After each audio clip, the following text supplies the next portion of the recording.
My name's Paul Bestall. This is Mysteries and Monsters on the Paranormal UK Radio Network.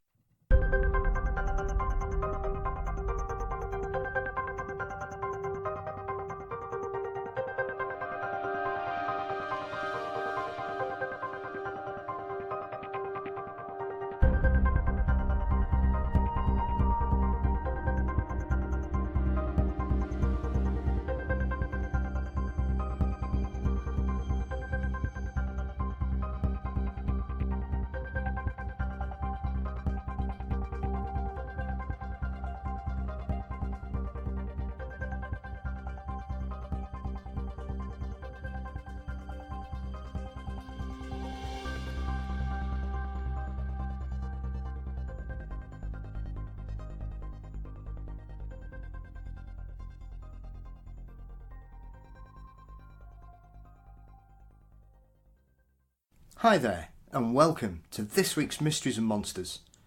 Today, we're taking another trip to Australia with our guest, Tony Healy. Tony is a legend in Australian cryptozoological and paranormal circles, and has written and investigated some of the most intriguing poltergeist cases from Australia, as well as travelling the world hunting cryptids.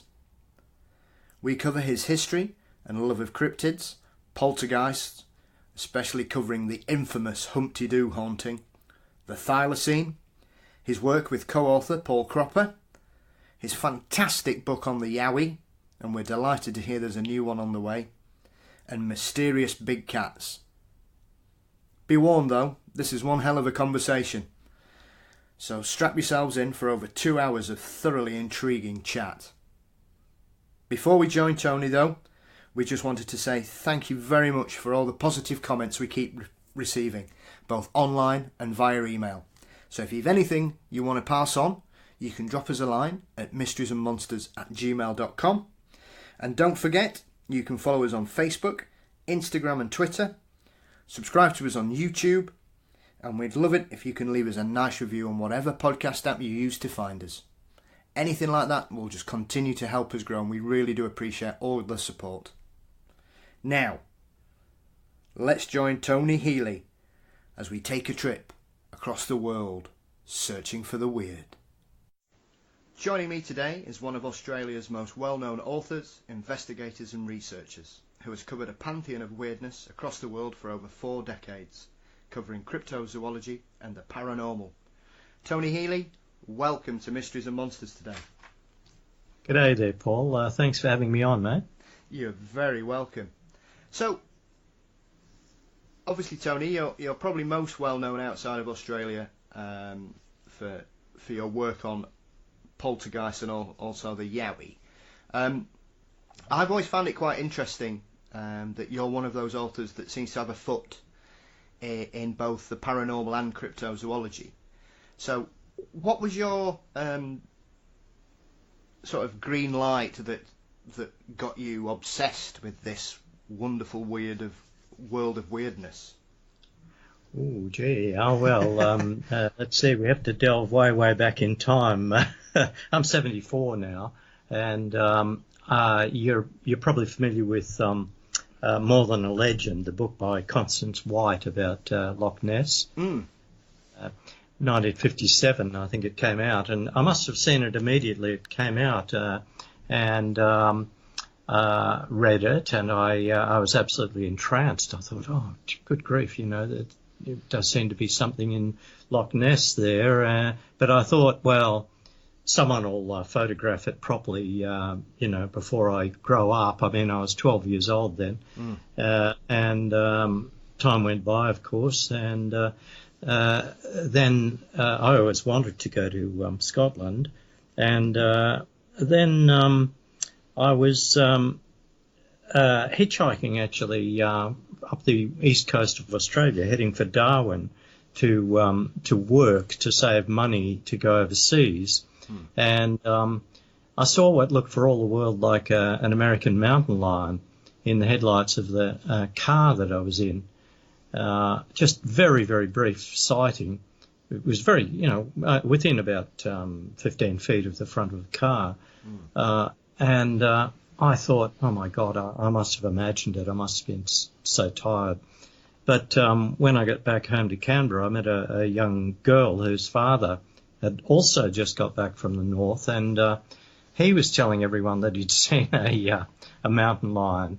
And I thought, well, strange. So that started that going. And then when I got to North America a little bit later, I was working in Canada in a logging camp, and the fellows there talked about the Sasquatch and Bigfoot, and I thought, oh, surely to God, that can't be real. But yeah, you know how it is. You start to realise that there's something to it. So my first crypto expeditions were with a little plastic camera out in the woods at the top of Pitt Lake in British Columbia on the weekends in between working on the logging.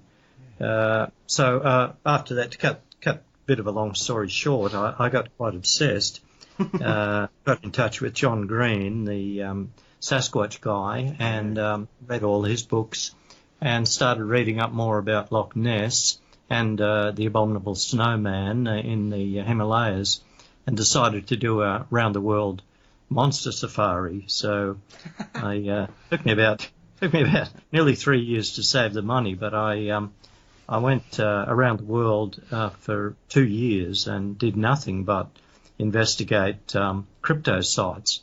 And as you know, Paul, once you start to get into it, you start to realise that, say, it's not only Loch Ness that has strange dragon monster mysteries, but there's about 50 lakes around the world, I imagine, at least.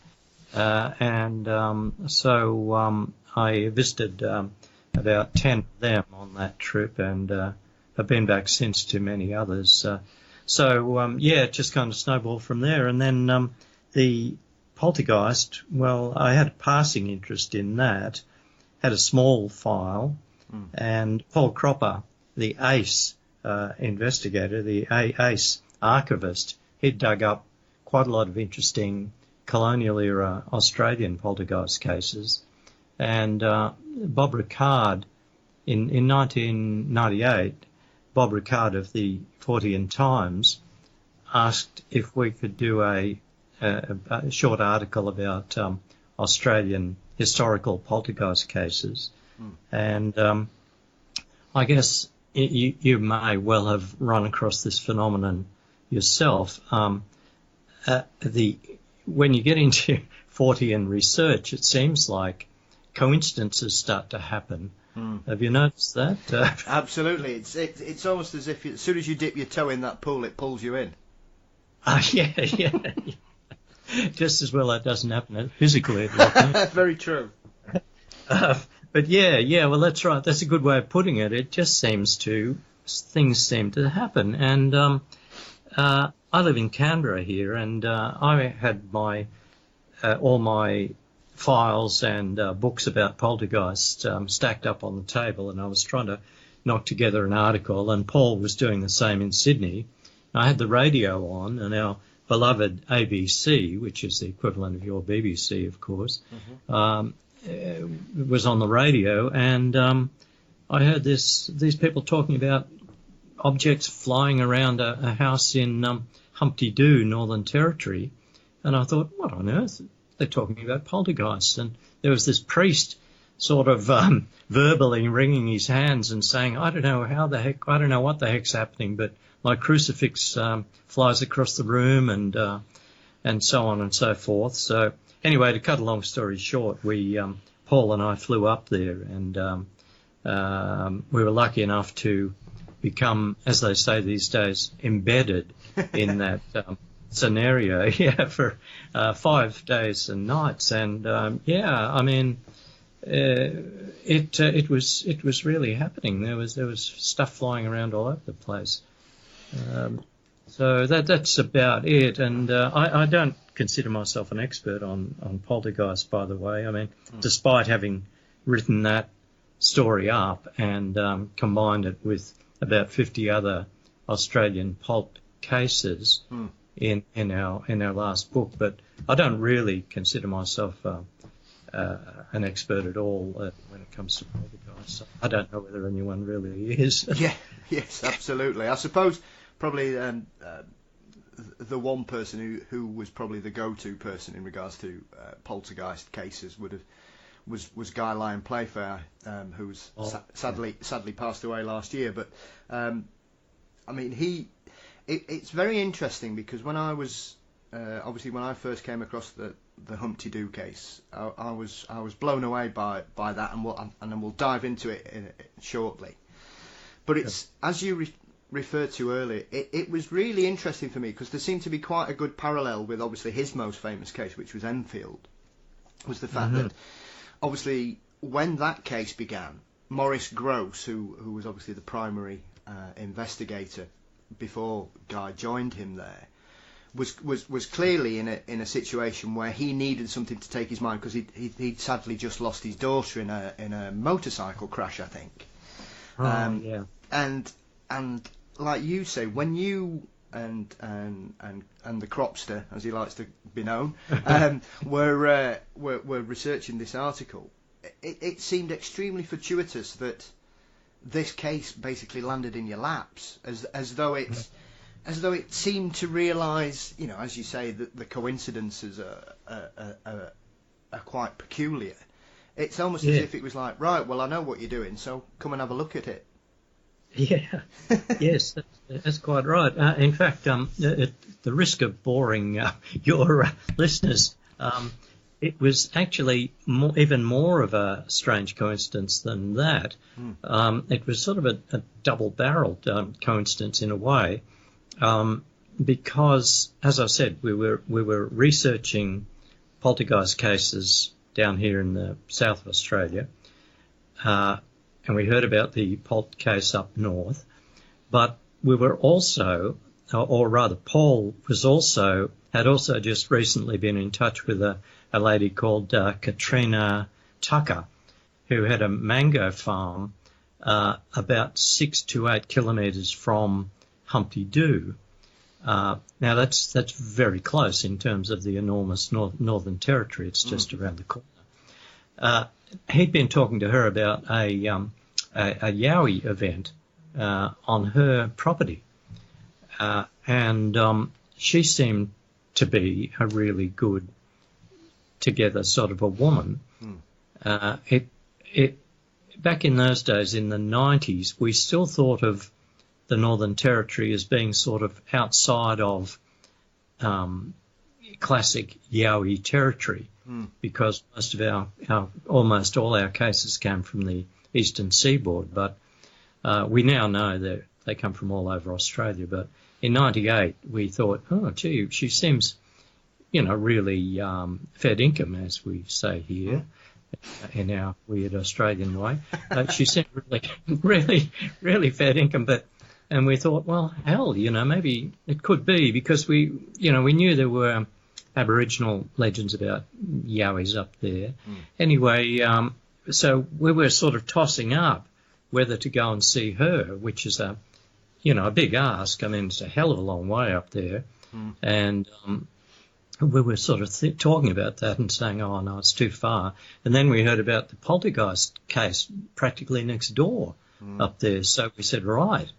And we flew up and we investigated both mysteries, 5 days at the Polt place and about 3 days devoted to the Yowie event. So, yeah, the coincidence was the cosmic prankster, was very kind to it that time. Very good. I mean, it's very good of it to fit it into your schedule in such a way as well, Tony. Yeah, it was fantastic, actually. Haven't had that kind of... although, actually, no, to be honest, recently I had a coincidence in New Zealand that was, well, almost as good. Should I go on about that, or do you want to... No, we can touch on that whilst the iron is hot in the fire, no problem. Okay.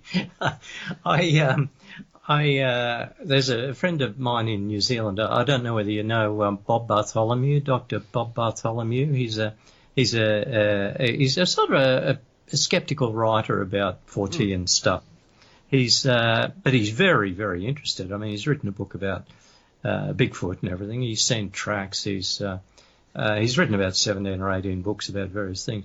Anyway, he's over in New Zealand, so I thought, well, although I'd been in New Zealand as a young guy, I wasn't interested in Fortean things then, so I thought I really should go over there and give it a bit of a, have a bit of a snoop around. So I did a bit of homework, and in the end went over there twice for a total of about nearly 3 months.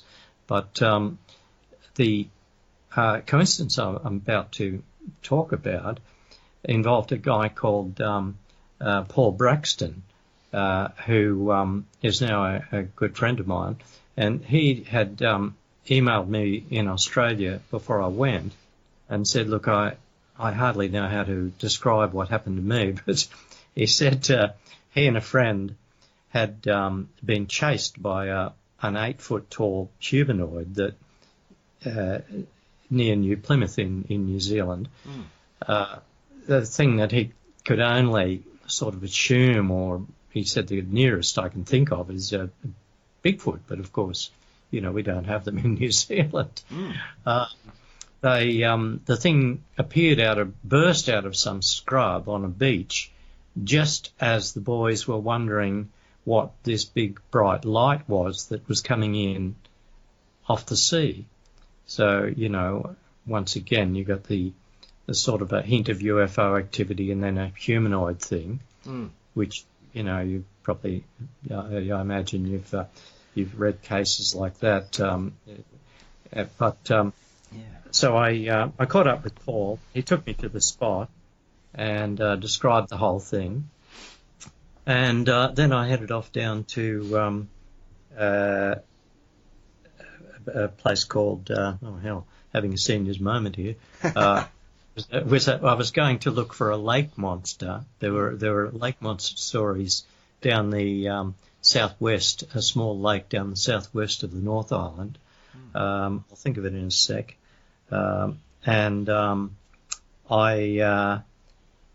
I thought, okay, all I had was a few newspaper clippings from between the 1850s and the 1860s of this crocodile-like thing. So I went to the local newspaper, tiny little newspaper, and they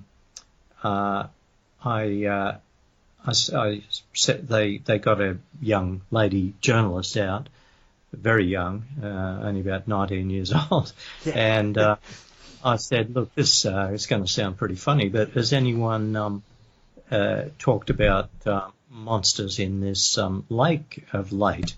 Because there is the Maori do have a tradition of these things called tanafars, which sometimes appear as gigantic lizards. And she said, no, I haven't heard of anything like that lately, well, ever. And I said, no. She said, why are you interested? And I said, I'm interested in a lot of things, big black cat stories, hairy yeti type things. And she said, oh, really? She said, my boyfriend saw one of those just the other day. You're kidding. You are kidding me. Come on. She said, no. He and his mate were jumping out of their skins with excitement. And they were out at night near Palmerston North in the fields. And I said, what were they doing out there? Are they interested in astronomy or something? And she said, well, no, they were out there looking for these floating lights that have been seen around there. And I said, oh, yeah, right. Okay, floating lights and big hairy ape man again. So anyway, so she introduced me to the boyfriend that evening. Now, that was 24 hours after I'd been talking to the other guy up north at New Plymouth about a very similar event, right? Yeah. And these events were separated by 50 years in time. So I don't know. Maybe that doesn't strike you as being all that weird, but I thought, wait a second, how many people in New Zealand have seen floating UFO type lights and then been chased by hairy ape men recently? None, except these two guys. Yeah. So, anyway, sorry to rave on. That took a bit of time. That's all right. No, we'll come back to New Zealand as well, because I wasn't aware that they had a history of hairy hominids over there until fairly recently. I think there's a gentleman out there who's looking, and apologies for my pronunciation to anybody in New Zealand, but I think are they called the Mihau or Mauhau or something? Yeah. There's the Maori have got about I've seen about three or four different terms of it. Yeah, right, Mohau or that words like that. But all the Maori stories of the ape men or big hairy giants over there that I'm aware of are very old, though. In fact, when I was there, I asked Maori people from time to time about that, and none of them had heard of the big hairy ape men. They all knew about the lake monsters. They didn't like to call them monsters, actually. They're sort of guardian spirits, or rather benign, really. But you're right. There are stories of the Mohau, and there are local guys there checking it out. I think though the only one I talked to was that Paul Braxton. Though he's the only one who's into it. Yeah, very much. Yeah, it's very, very peculiar. So let's return to this fortuitous coincidence back in, I think, was it 1998? Sure. Yeah. Now, the thing that's always struck me about the Humpty Do case, and I've seen you talk about this before, Tony, is that one of the things that strikes me very much is that there doesn't seem to be the usual ingredients that we get with other well-known poltergeist cases around the world. We've mentioned Enfield. Another one that springs to mind is the Amherst case from Canada. Bellwitch is another one. In America, there's usually a teenager involved in some degree, whether they're alleged to be the focus of these cases or it's just teenagers being in the vicinity. But the Humpty Do case didn't have any teenagers. I mean, we had a baby. I think it was 10 months old, around a year old when this incident broke out. 11. Yeah. But the rest of the guys, it was 5 housemates who were all sort of in their late 20s and early 30s, I believe. That's right. Yeah, 2 young couples and a single guy, and one of the young couples had this toddler. That's right. Yeah, and so we don't straight away. We've simply got normal age people, really. You would say in this kind of situation, but also the fact that it seems to be quite a very localized poltergeist, because a lot of the well-known cases are usually between a year and 18 months of activity, and it starts slowly, reaches a massive crescendo, and then essentially fades away and goes. It's one of those things that it just seems to stop happening. Yeah. Humpty Do was essentially 5 months of started small, sort of had a wobble, reached a crescendo, disappeared. Everybody thought, thank goodness, and then it came back with a vengeance. Yeah, that's right. Yeah, it only took 4 days off, though. There was a bit of a hiatus for 4 days. Yeah, that was strange. Yeah, I mean it's peculiar as well, because there are a lot of strange things about this case. Is that once again, I think that the really interesting thing was that by the time yourself and Paul turned up, they were absolutely sick to death because they'd basically been called every name under the sun and on national television accused of hoaxing it all, hadn't they? Yes, they'd totally had a gutful of it. But we were lucky that we took our poltergeist files with us, and we went through those with them and said, well, we believe you because, we see that what you've been experiencing corresponds very closely to what people have experienced in the past. And, they accepted us. They were basically, they were hospitable people, and they really just wanted to be believed, They said, those bastards. They got betrayed by a tabloid television channel. That's essentially what happened. The press had been quite sympathetic up to that time, and in fact, several of the eyewitnesses that had been to the property before us were press people, and they were all convinced. None of them left sceptical.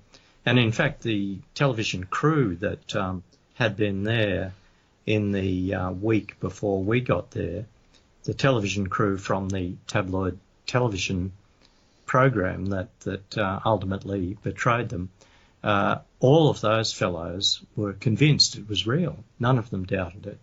But the producers down in Sydney decided, let's just kill the story. We've had enough. We don't believe it. But, such life.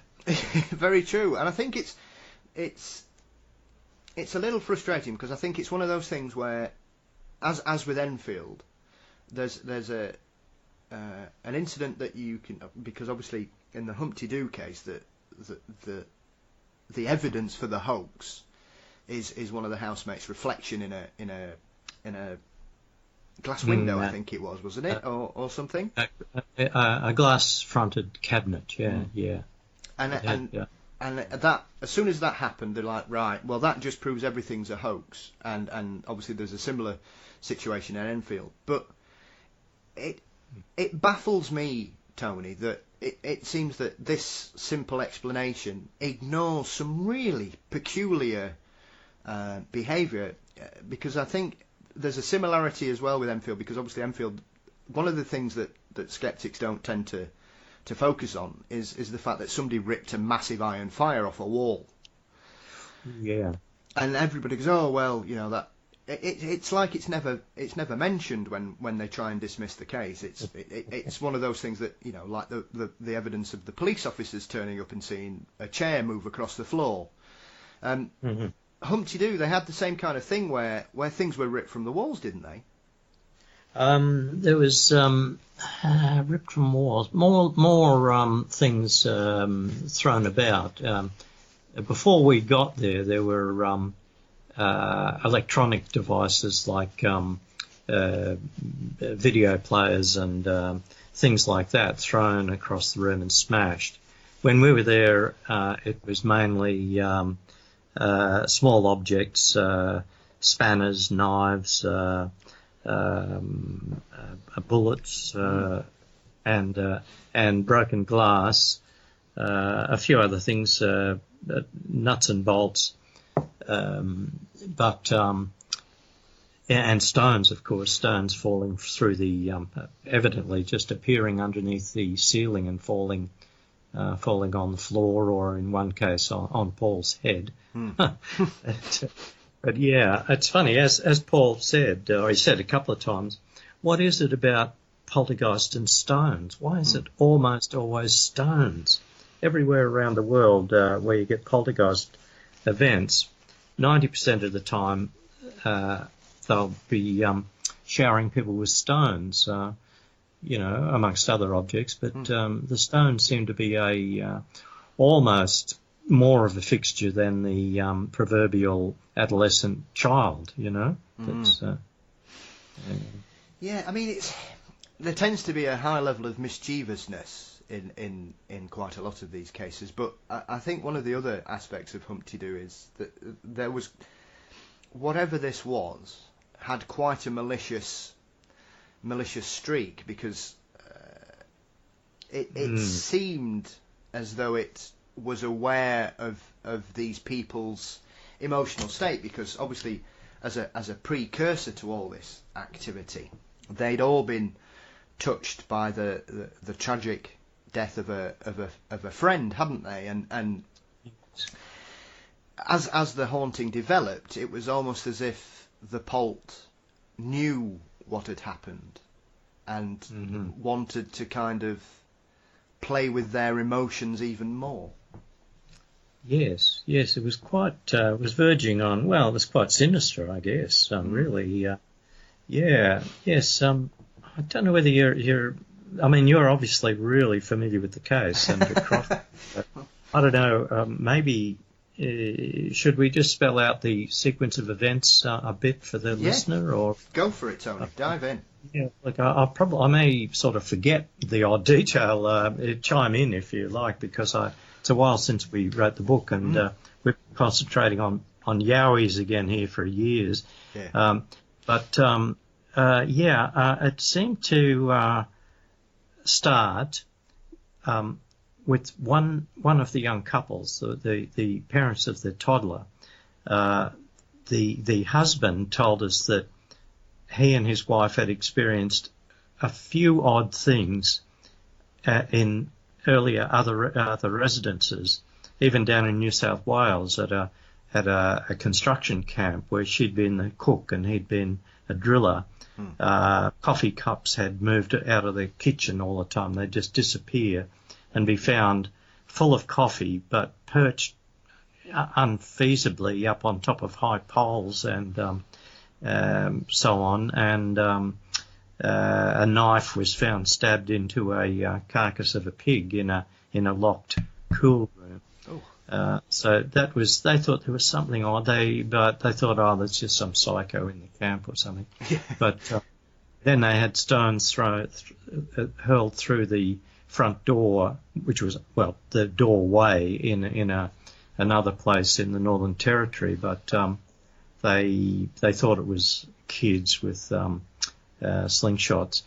But the business at the Humpty Do place really started, as you say, after a tragic accident on the highway, which is about 1.5 kilometres, 3 kilometres maybe away. A fellow called Troy Radatz and his mate were incinerated in a car crash. They had a utility full of paint thinner and recipe for disaster. Anyway, that he was a good friend of this bunch of people, particularly close to the single guy, a guy called Murph, who was a very sort of angry biker type fellow. He scared the hell out of me and Crop when we first arrived. We thought, he had just about had it with journalists. He thought we were journalists. I mean, we're poor excuses for journalists. But he said, "No, mate, no, we're just interested in you." But he was like absolutely spewing. It looked like, a cartoon character with smoke coming out of his ears. And weirdly, he had flames tattooed all up both of his arms. Yeah. So, get that. Anyway, shortly after the road accident, these showers of stones began outside and inside the house. And, of course, the people were, really nonplussed.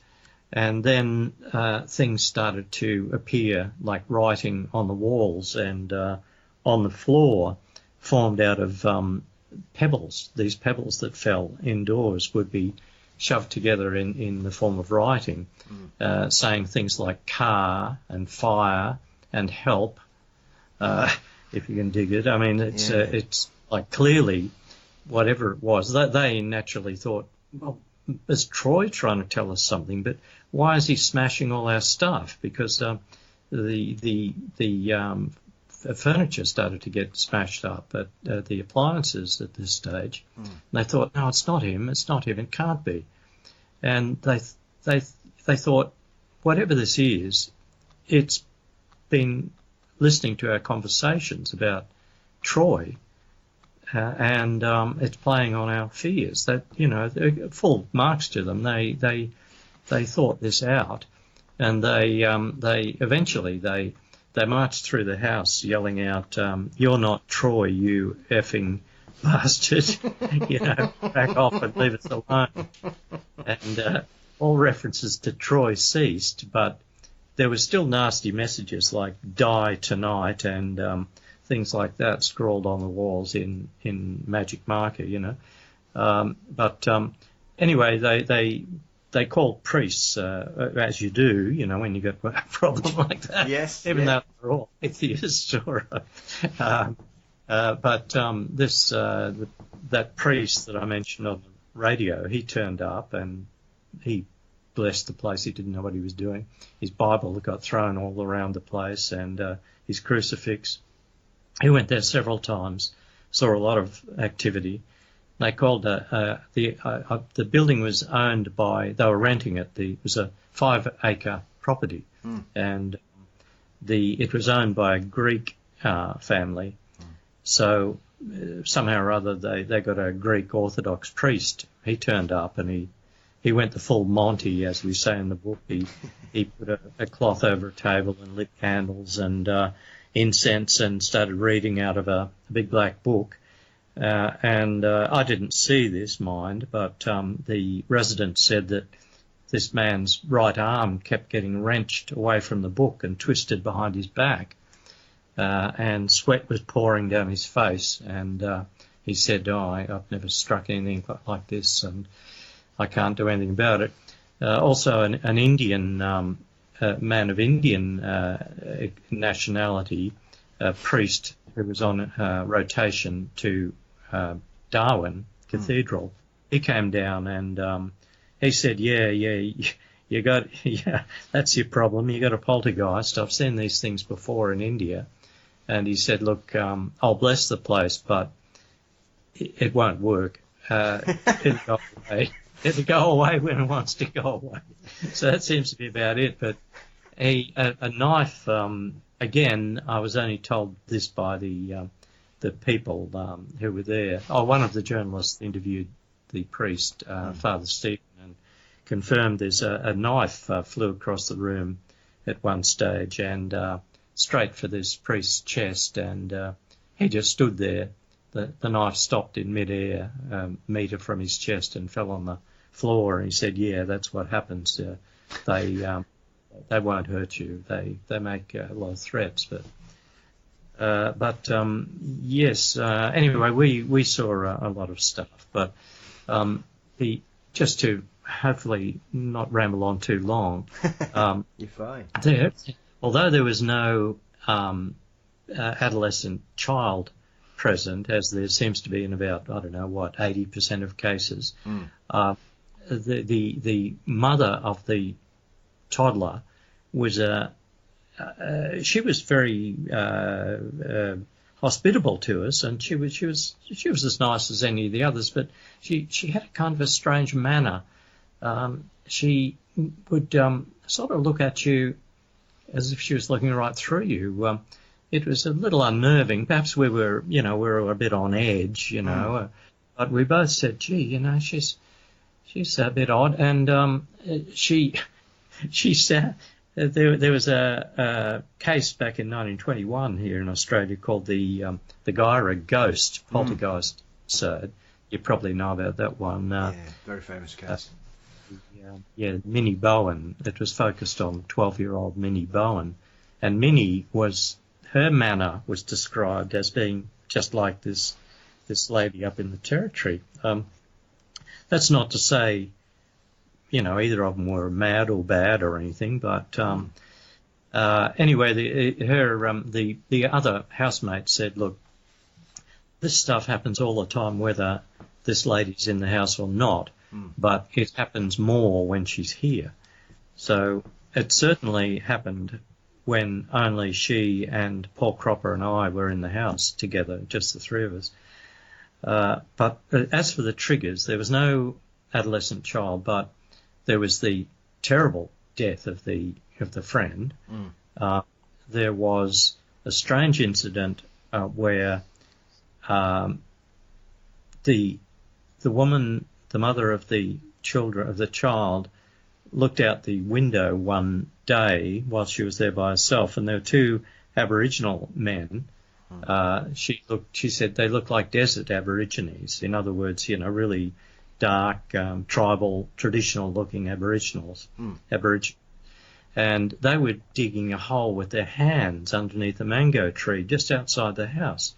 The house is 70 metres from the road, and it's a very infrequently used road, relatively. And she said, "What the heck are you doing?" And they didn't even look at her. They just got up, walked up the 70-metre driveway, got in a little orange car and drove away. She was telling this. When we arrived, the people said, "Well, you're welcome to stay here or come here every day, whatever you like, but we think it stopped. It stopped. Nothing's happened for 3 days."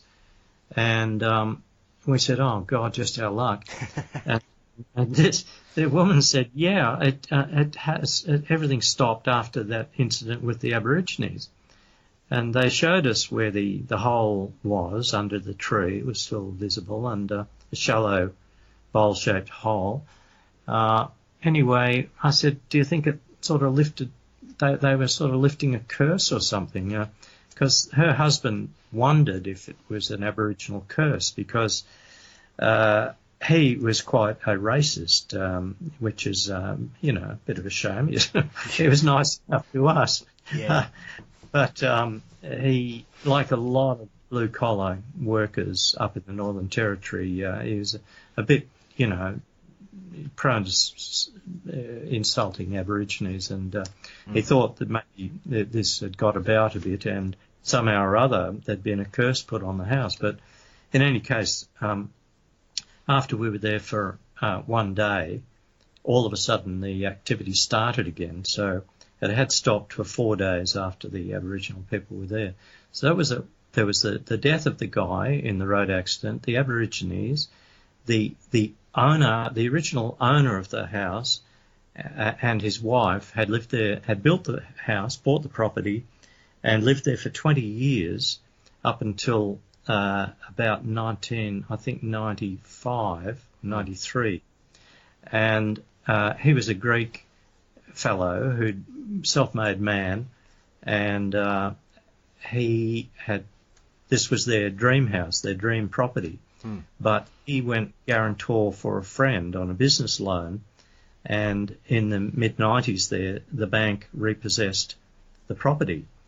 And he said that his wife, he said, "I don't know whether there's a curse on that property, but he said, I know there's a curse on the bank." Yes. Because my wife was dragged out of the house, literally by the bailiffs, dragged out, screaming Greek curses on the heads of the bankers. So, he and his wife were, some of the things they said about the house, it was like very, really emotive language, like, "Every night we dream about being back there. We'll be back there one day. The bank took my blood. They took my life," all this sort of stuff. And I thought, geez, there's some heavy vibes floating around there. So that was another factor. There might have been something else too. I can't.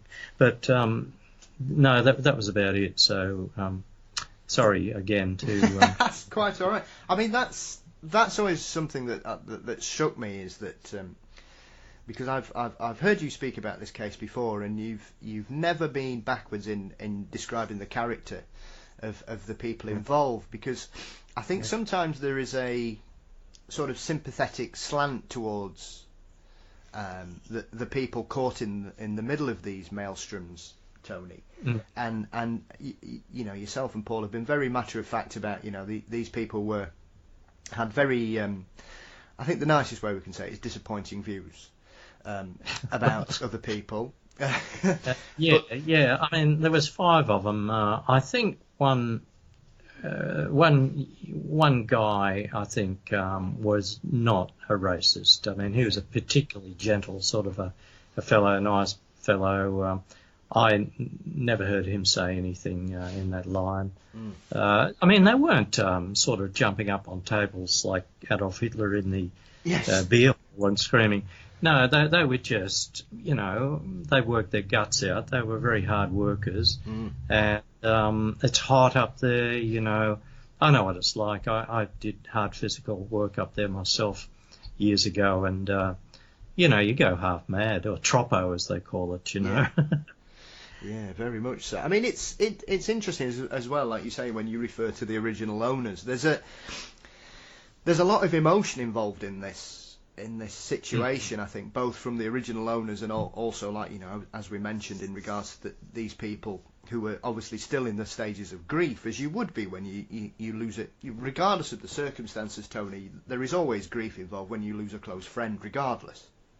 Oh yes, absolutely. And it seems like that, if anything could be a catalyst for what happened, it's this massive emotional response, both from the original owners and also the people that were living in there, the residents, that seemed to just crack something open, in a way that, like I say, that's what's always struck me as peculiar about this case, is that it's mostly adults, and these are hard, like you say, these are hard-working people who go out, flog their guts out over the week. The last thing they would want is a light being shined upon them in regards to being unable to sort of unwind and relax. You don't need this additional stress being added to the problems that normal life would bring you. Quite so, yeah. Yes, it was an odd one. Well, of course, the other factor. I mean, I've never been entirely sure whether Paul Cropper agrees with me on this. I'm more, kind of inclined to grope for very strange connections in Fortean material, but I always thought that the Yowie event occurring at virtually the same time, very, very close to the same time, almost overlapping, and occurring only 8 kilometres away in the Northern Territory. I thought, no, that's strange. That there may be a connection. Maybe there's just something in the air. There was something in the air of the Territory, and it manifested as a polt at Humpty Do, and as a Yowie round the corner at Acacia Hills. We have one poltergeist / Yowie case from Western New South Wales in 1946, which was clearly a cross between a Yowie event and a poltergeist event. Showers of stones onto a house, and this couple and their daughters moving into the house was an abandoned a farm property that had been abandoned for some years, and they were employed to get the property up and running again. So they moved into this abandoned farmhouse, and there was something stomping around up in the loft so heavily that dust was raining down, and they thought, there's a man up there, some big heavy man. They went to have a look, and there was nothing there. And then a big, as the man described it, he said, some big bloody gorilla-looking thing kept barging into the house. A 6-foot-tall bipedal gorilla. He'd never heard of the Yowie. And he freaked right out. It grabbed his wife by the neck once. And so they moved out of the house and moved into an outbuilding. And they saw the critter on the veranda of the original house after that. But there was showers of stones, like a hailstorm on the roof, and objects, salt cellars and things flying around the house. So clearly, and doors opening and closing by themselves. So, that's there's a connection. Poltergeist, whatever is behind the poltergeist phenomenon, is also somehow active in the Yowie and Sasquatch phenomena. These creatures sort of appearing and disappearing inexplicably and defying capture for, decade after decade. There's a connection. Yeah, I think it's always struck me as peculiar as well, and in regards to the Yowie as well.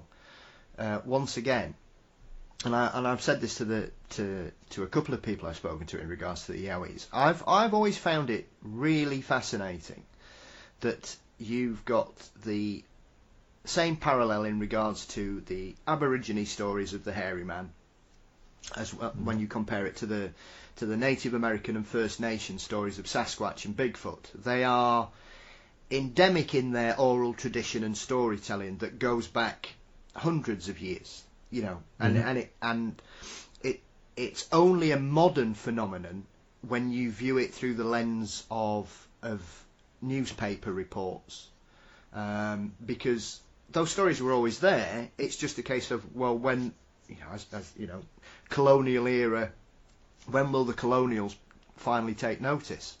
And there seems to be a very similar kind of thing in both Australia, the US and Canada. There it all seems to, when the birth of newspapers kind of kicks off in the mid 19th century, Tony, that's when it kind of crosses over, but it disappears for quite a while, and then it kind of comes back into it after obviously the Yeti makes the news in the 1950s. All of a sudden the stories start reappearing in these countries.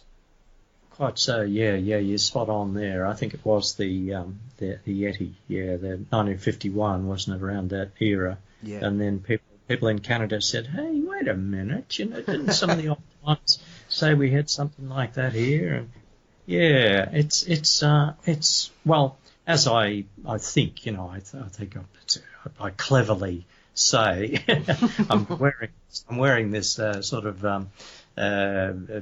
little saying out, actually. I've been saying lately what is it now? I say if you were to say that the Yowie phenomenon was very, very, very strange, that would be a massive understatement. So it clearly, it's the same for the Sasquatch. With the Yeti, well, it's a little bit harder to get a handle on it because it's a big ask to go over there. I did spend a few months in Nepal chasing Yetis, but then there's the language difficulty with the people and so on and so forth. There's always the Russians, of course, with the Almasty. But again, there's a language difficulty, and Paul Cropper's been over there and met some of those Russian chappies. Yeah. The Almasty is a very interesting one as well, because and it's the same with the Chinese with the Yeren. There seems to be a more acceptance in academia in those two particular countries, especially, that there is something out there, and they're quite determined to find out what the hell it is. Whereas I think in the West, it's kind of, and I'll pigeonhole Australia into that. There seems to be a very skeptical kind of approach to these things, which until sort of recently, it's just been poo-pooed. It's just all people running about in suits. But as Ivan Sanderson once famously said, the explanation that someone is going into the middle of nowhere and faking footprints on the off chance that someone may stumble across them is even more ludicrous than the expectation that there could be some kind of hominid running around. Quite so, and it would take an army of hoaxers, all in gorilla suits, running around in Australia and North America for the last 200 years, jumping out and scaring people without getting shot. Yes. But I don't know about you. You said hopefully, I guess, that maybe now people in Australia and the West are beginning to take this a bit more seriously. I don't know. There's still a fair bit of poo-pooing going on in Australia about the Yowie, well, understandably, I suppose. I mean, the skeptics are right in that. Okay, they say, well, where's your evidence? And we say, well, we've got mountains of testimonial evidence by really reputable people. Multiple witness cases, lots and lots of multiple witness cases. Half of the sightings are in broad daylight.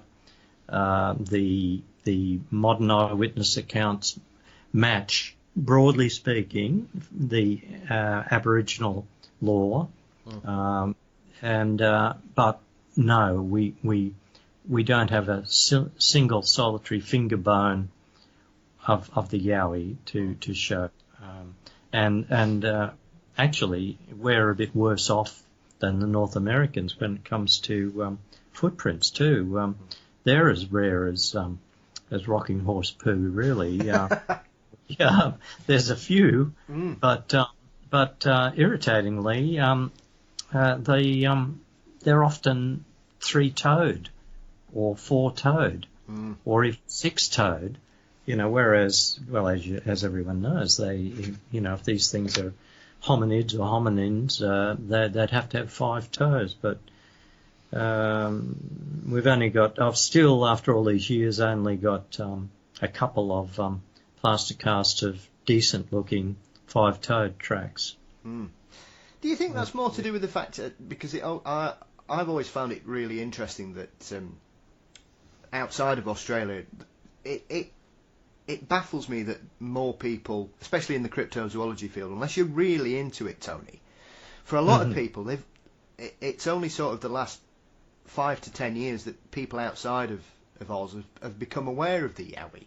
And I think the lack of evidence in regards to what you're saying for footprints being so far behind, because obviously, I mean, there must be thousands of casts from North America now.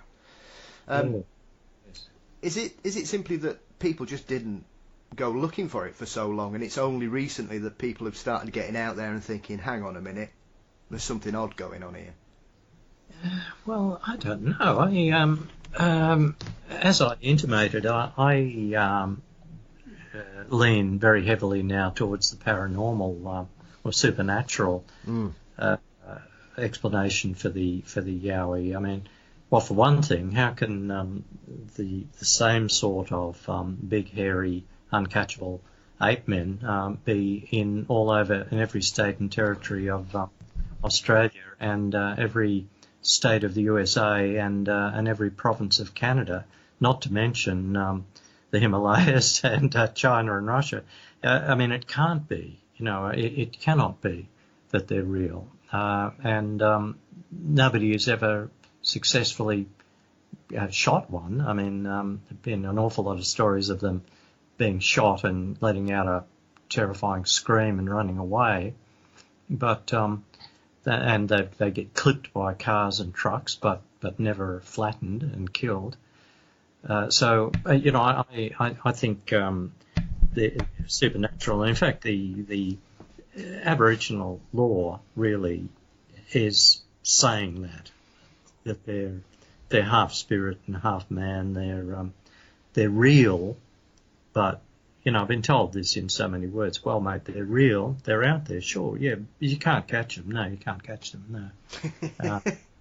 No. They sometimes, in the colonial era, they often told British settlers that the Yowie's feet were turned backwards on its ankles. As you know, as you would well know, they used to say that about the Yeti as well. And I've heard that in of all places, Andros Island in the Bahamas too, with regard to the Yeho sort of medium foot thing they have there. But as for tracking them, I think my feeling is they said, they may have said that they had their feet turned backwards simply because they were impossible to track. they just do not seem to leave anywhere near as many tracks as they should.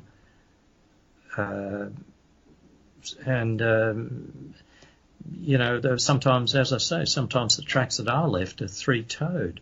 That occurs in Canada and the States too, by the way, quite a lot. So that makes no sense zoologically or anything else either. Yeah. I think the other striking aspect as well is, and putting on a sceptical head for a moment. Yeah. In the States and Canada, they've got bears. It's with the greatest respect, I'm quite sure that quite a lot of sightings are misinterpretations, especially in North America. Not disputing there are some absolutely remarkable cases which I take on a different level, especially when it comes to people who are outdoorsmen, hunters, people as you were saying in your early life working in the logging camps out there. These are people that work in the middle of the woods. They know everything that goes out there. These people make their living from hunting in some aspects. They know what they're supposed to see. So those kind of cases I always give a lot more credence to, Tony, because obviously the experience of the eyewitness I think counts for a lot. But in Australia, other than the odd roo that such as the famous, I think it was Rogers, the famous roo that could crush a bucket, who's a terrifyingly frightening. Who sadly, I think he passed away last year as well. I mean, that's one of the most remarkable, because I think that's the other thing about everybody thinks kangaroos are like cute little hoppy things, but when you bump into some alpha males, they are incredibly intimidating animals. So, but the witnesses and experiences of Yowies are quite clear that that there's never a tail, which straight away makes you think, well, fair enough. Nobody talks about ears on the top of the head like a roo. No. So it's a very different kind of experience, because you can't, and you don't have anything other than roos that get to that kind of size, or in a dark, on a dark evening when the twilight's upon us, you glance something and perhaps you identify a silhouette. That's just not a situation that can occur in Australia, because you've got nothing that big. Yes, that's quite right, and the thing about bears with their tracks in Canada and the States, some of their footprints can look rather Bigfooty, but not for long. If you find a line of bear tracks, after a while, it's after one or two that might fool you momentarily. You soon realise they're bears. But also, people might see a bear, this thing standing on its hind legs covered with hair, and particularly if they're out looking for a Bigfoot, or they've got them on their mind, they might think they've seen a Bigfoot. But of course, a good 50% of American Bigfoot events occur in broad daylight anyway, and these things they're clearly not bears. I mean, people see bears, they know bears, and I mean, I've seen plenty of bears over there. I didn't think they were Bigfoot for a moment. But in Australia, we don't have anything much that would have nothing that would you'd mistake for a Yowie. As for tracks, well, cow on horse footprints. There's a lot of deer around now.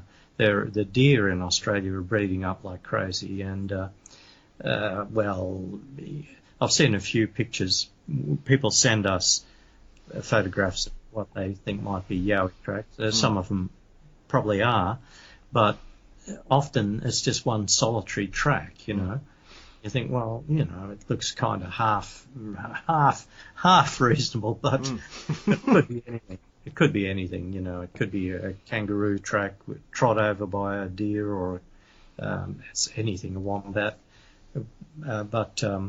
Anyway, it's an interesting business. But as I said earlier on, before you turned the machine on, a lot of the recent Yowie reports, the ones we're getting recently and we're compiling into our new book, they seem to be getting just a little bit weirder and weirder all the time. It may be that people now are a little bit less nervous about saying that they saw something totally outrageous, like a dog man or a Yowie that chased their car at 80 kilometres an hour. These sort of cases that strongly hint at the supernatural, cases where a young couple, for instance, saw a black panther on the road one night. The next night, the guy sees a Yowie on the same road at the same spot. I don't know. Have you noticed that, Paul? The number of times that Bigfoot witnesses in interviews casually mention that they've seen black panthers or black cougars or something like that in Canada or the States. Have you run across that? Yeah, I mean, there's been several cases where not necessarily big cats, but as you referred to earlier, strange lights, and hauntings. That it's almost as if it's an area of high strangeness, which seems to. It's as though something's pulled the curtain back, Tony, and a few things have kind of fallen through in some cases. And I know that in the States that in regards to Bigfoot, there are several camps in regards to their explanation of that. That obviously we've got people that claim that Bigfoots are aliens. We've got people that claim that they're spirit animals, and we've got people that claim that they're hominids, and then there are people that think they're a hodgepodge of all three kind of things. And it is unusual. I mean, and that's the other aspect about Australia as well, is that you don't have a big cat population. So where the hell have they come from? Exactly. Yeah. Yes, and as I mentioned earlier, I saw what looked like a sandy-coloured big cat. I thought immediately, it's a puma or a cougar. But most of the phantom big cats in Australia, as in the UK, are black, big black panthers. People just say flat out, oh, it was a panther. It was huge. It was, somewhere between Labrador-sized and bigger than a German Shepherd. And I noticed this in the States, but way back when I was on that 2-year odyssey around the world. People, I wasn't asking about black panthers, but people just, when I went to some areas to inquire about Bigfoot events, people would say, "Oh, you interested in that other thing that's been around here?" And after a while, I knew what they were going to say. They'd say, "Yeah, big black cougar," and then they'd say, "I didn't even know we had black cougars, but it was just a big black thing, black cat." And these were in 2 cases I can think of straight off the top of my head. These were in the same fields of the same farms. There'd be a Bigfoot there one time, and then a black panther on another occasion. One in Florida, one in North Carolina, and there's Bigfoot, black panther stories in and around that area of Bluff Creek, where the Bigfoot got its name. Yeah. There's black panther stories there. But, as I sort of intimated, over in North America, people assume they're cougars, but there's no such thing as a black cougar. Zoologically, there's never been a black cougar shot or captured or photographed anywhere. They're at the darkest. They're kind of slate grey, but almost always, the sandy colour. So in Australia, that's a big mystery here. It's really, until the Yowie started to become a bit better known, the Black Panther was Australia's #1 zoological mystery. Yeah, I mean we've over here in the UK this week we've actually had another mysterious black cat sighting from a couple who were taking their Labrador for a walk in the woods. Oh yeah. And I'll send you the story later. If you want, Tony, because it's a very compelling story, because essentially they've taken their Labrador, strangely enough, for a walk in the woods, and this Labrador was attracted to something up a tree, so they've gone to see what was happening. They're apparently about 6 foot away from this thing, and there's a big black cat up a tree that was apparently twice the size of their Labrador, and it's swatted it on the head and scratched the top of its head. And there's a picture of the dog with a big cut in its head.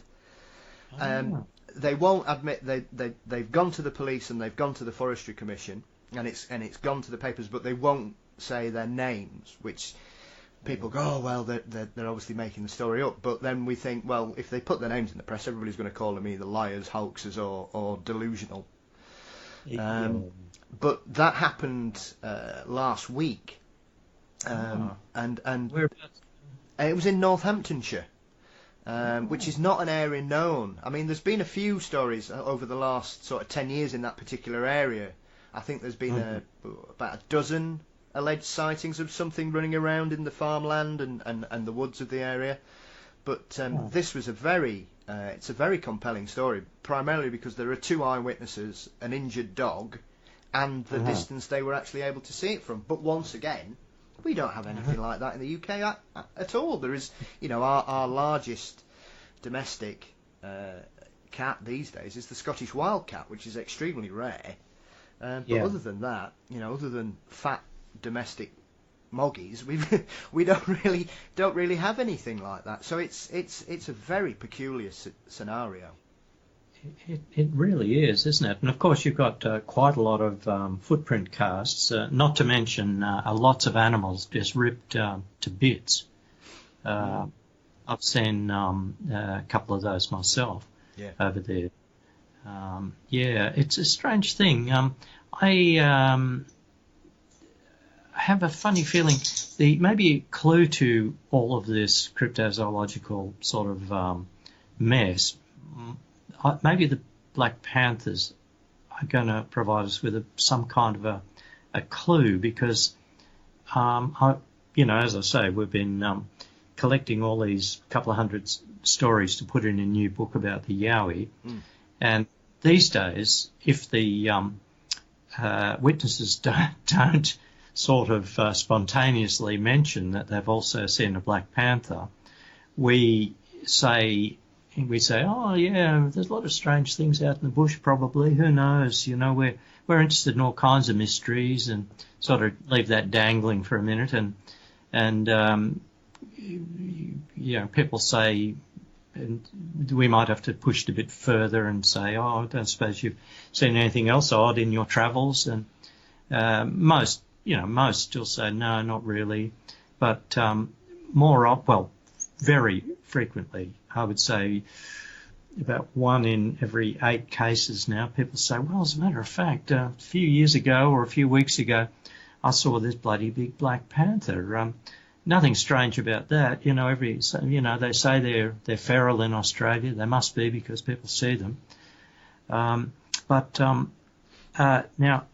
so it's often the same people who see Yowies who see black panthers. In North America, it's often the same people who see Bigfoot who see black panthers. Now, as you rightly said, the North American Indians and the Australian Aborigines have these long traditions about the hairy ape men, but they don't have any traditions about black panthers. No. So what's going on? I mean, this is is this a European thing? I mean, we whiteys carry these black panthers around in our heads or something when we go and colonise the different corners of the world? Yeah, I mean, that's an interesting aspect to it, because if you're going to judge it on a history of folklore, Tony, people should be seeing giant black dogs, not giant black cats, because obviously if one of the most famous European folklore tropes is the black shuck, as it's most commonly known as. But that doesn't. Those kind of sightings don't seem to be very common at all in the modern era, and it's as though it's manifested. Now, I'm not saying that it's merged into a different, because I know there are trains of thought that suggest that 200 years ago people used to see fairies and now they see aliens, and they think as though the visual representation has changed to fit a witness's perception of what they should see. But the shuck, which I think you can completely say is a different thing, compared to say the dogman phenomenon, because these are giant dogs. They're not upright. They're not anything. These are giant dogs with blazing red eyes and drooling jaws or whatever. Surely people should be seeing that, not giant black cats, because especially in the UK, the mystery black cat is probably the last 40-50 years. Whereas I think you guys down there, you've had a far longer history of particular sightings. Whereas the States is a similar thing as well. It seems to mirror the British modern interpretation of this. Yes, it is a funny thing. The big cats, as you say, the big cat stories here date back to about 1880. That's the earliest I think we've dug up. And sandy-coloured or black ones, and then the black ones seem to be certainly very predominant in recent decades. That was interesting observation. You said it's like in some of these areas it's like a curtain is drawn back and all kinds of weird things manifest. That's sort of like the window area theory, isn't it? Yes.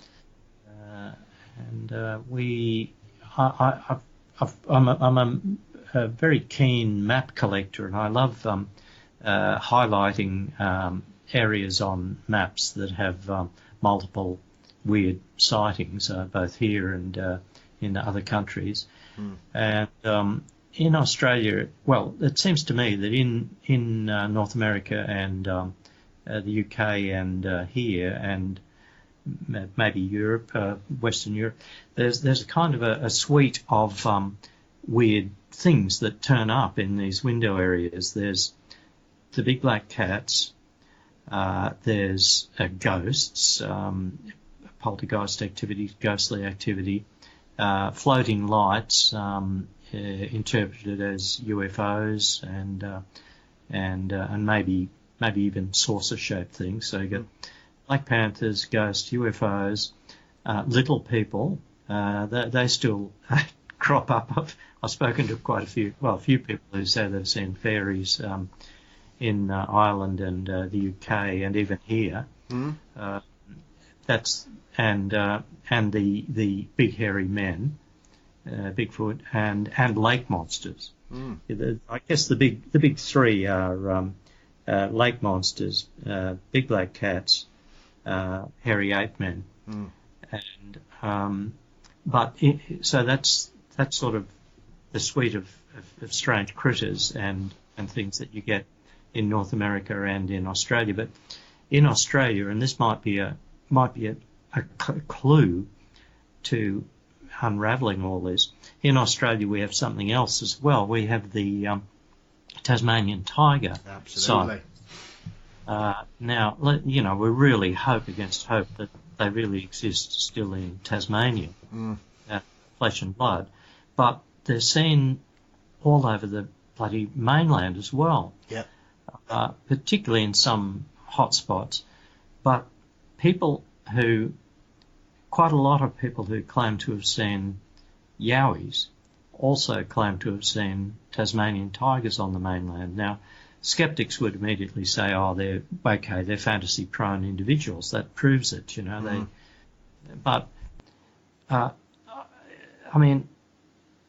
some of these people say they didn't even know what they were looking at when they saw it. Some years ago they saw this big, weird, very strange-looking dog-like creature with stripes starting half down its back and going down its tail.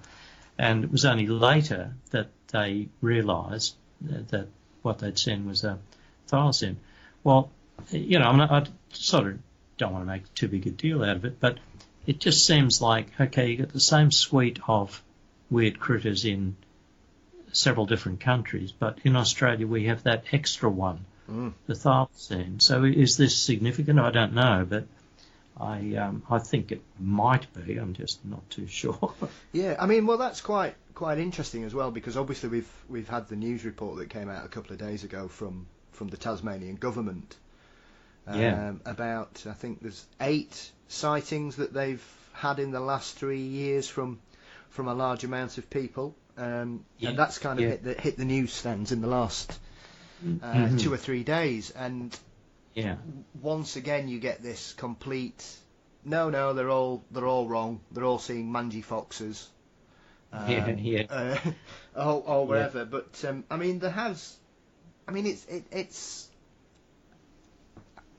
I think as alleged extinct animals go, I think obviously the Centre for Fortean Zoology here in the UK, their emblem is the thylacine. And I think it's the one that even people not interested in cryptozoology really do hope has managed somehow to survive. But we know that creatures on the edge of extinction who we believe to have gone have popped up when we've we keep finding things that aren't supposed to exist all the time. It's so I mean, there's a chap in America called Forrest Gallant. I'm not sure if you've heard of him, Tony. He's a zoologist and a biologist.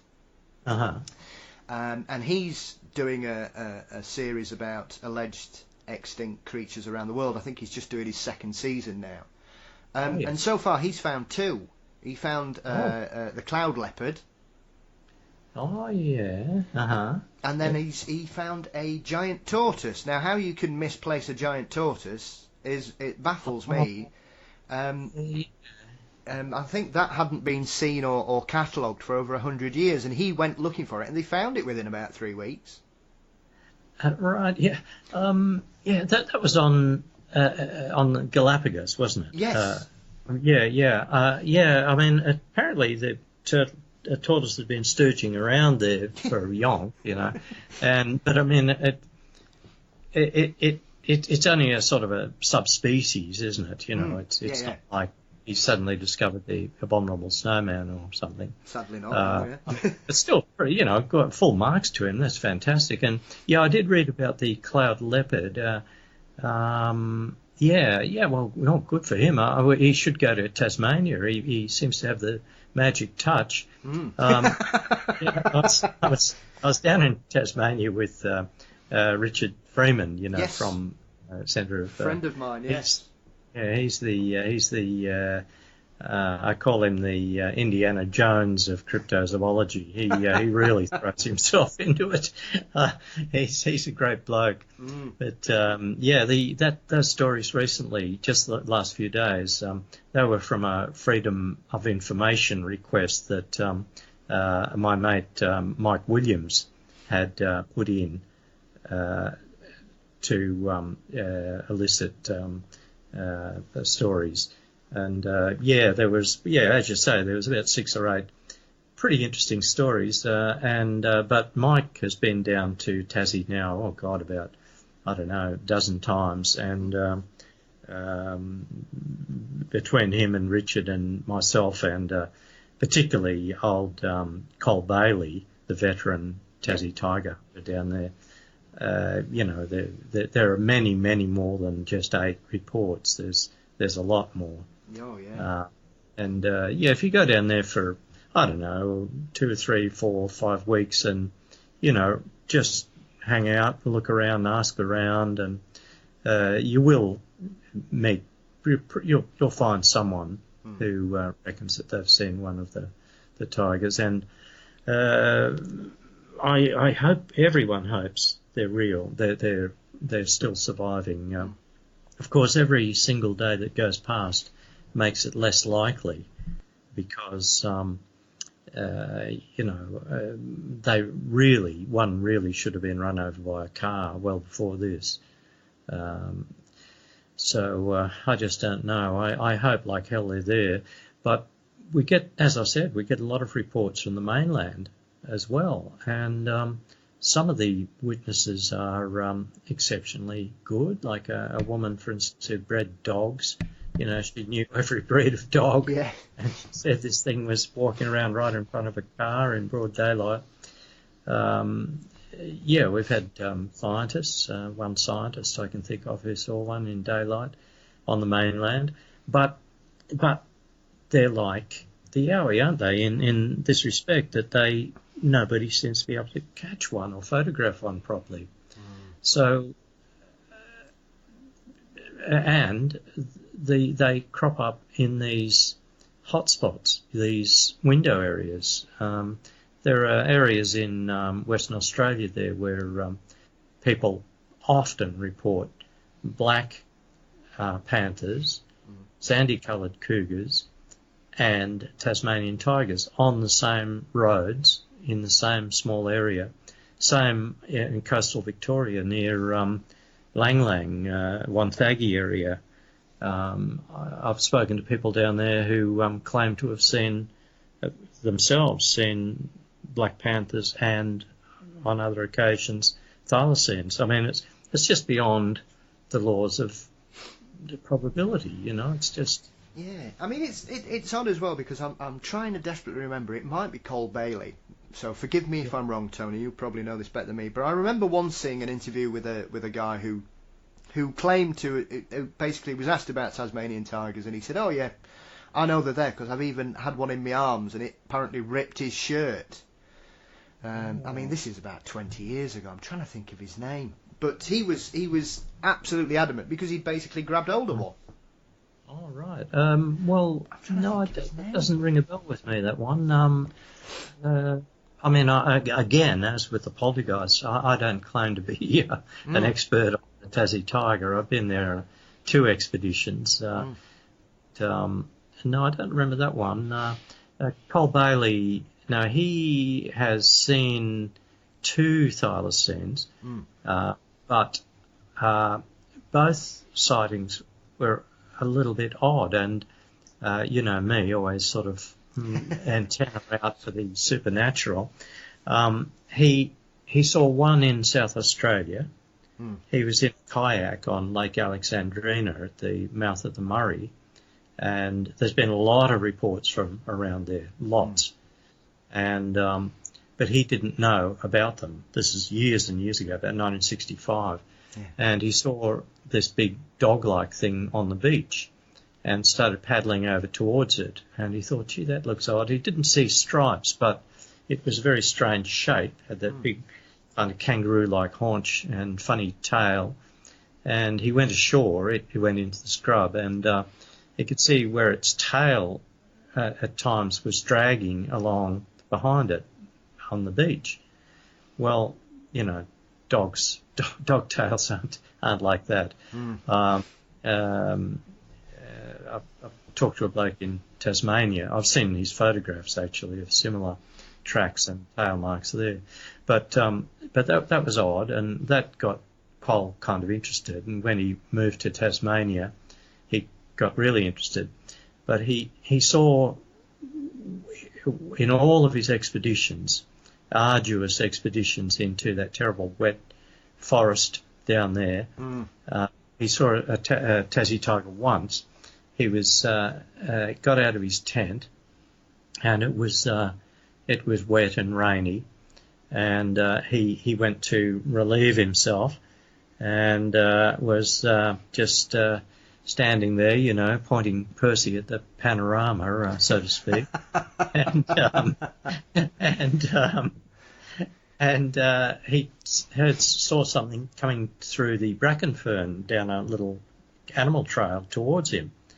Now, there he was a man who'd been looking for the Tassie tiger for years and years, and he thought this thing was a dog. And he said, "Oh, what are you doing out here, boy? Hey, come over here." Yeah. He was very sheepish when he whenever he tells this story, he says, I know this sounds dead stupid. And in fact, he didn't tell anyone about it, even his wife, for about 5 years after it happened. But this thing, of course, stopped dead still and looked at him. And he still didn't realise it was head on towards him. And he turned around, and this thing turned away, and he saw the stripes down his back. And it kept walking away and then stopping and turning around and looking at him. And he thought, oh, my God, it's a tiger. And his camera was wrapped in plastic in the top of his backpack, of course, because of all this, before, well, this is back when, the old 35mm cameras, they were valuable and you couldn't afford to get them buggered up. Yeah. But there's something about that sighting. I thought, I don't know, it just sort of rings a bit, not false, because I know he's a very honest man, but it's like that's possible hint of the paranormal about that to me. Yeah, I mean, I've seen it because I adore them. I think they're stunning creatures, and it's regardless, it's a real shameful situation what occurred.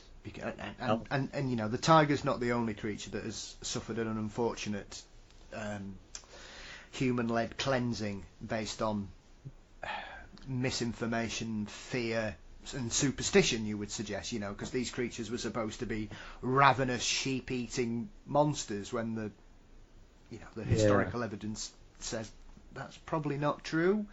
You probably lost more cattle to wild dogs, I would suspect, in the early days. The wild packs of dogs that used to run, and when they get the bloodlust along them, there's not much that can stop them, sadly. But as with anything, I think it's just one of those things. And as tantalising glimpses of the past go, I think the easy dismissal of such stories, Tony, is to say that it's just a romantic vision of a lost, beautiful creature. But like you say, there have been some, experienced and knowledgeable people that have stumbled across these. And the thing that always strikes me as well is that even when these people know what this creature is, they seem stunned into sort of, they're dumbfounded because they're thinking, well, I can't be seeing this because it doesn't exist.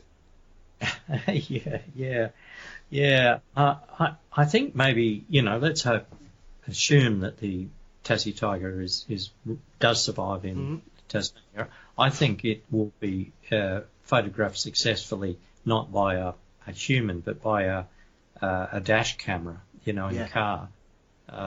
When I go down there, I have 3 dash cameras operating, one out the front and one out either side, because I wouldn't trust myself. I've got cameras all in all pockets and hanging around my neck as well. But I spoke to a guy down there who he was looking for the Tassie tiger, and he saw one by accident as he was driving down a road one night, and he said, I went back and baited put some food out on the road, and I said, oh, what did you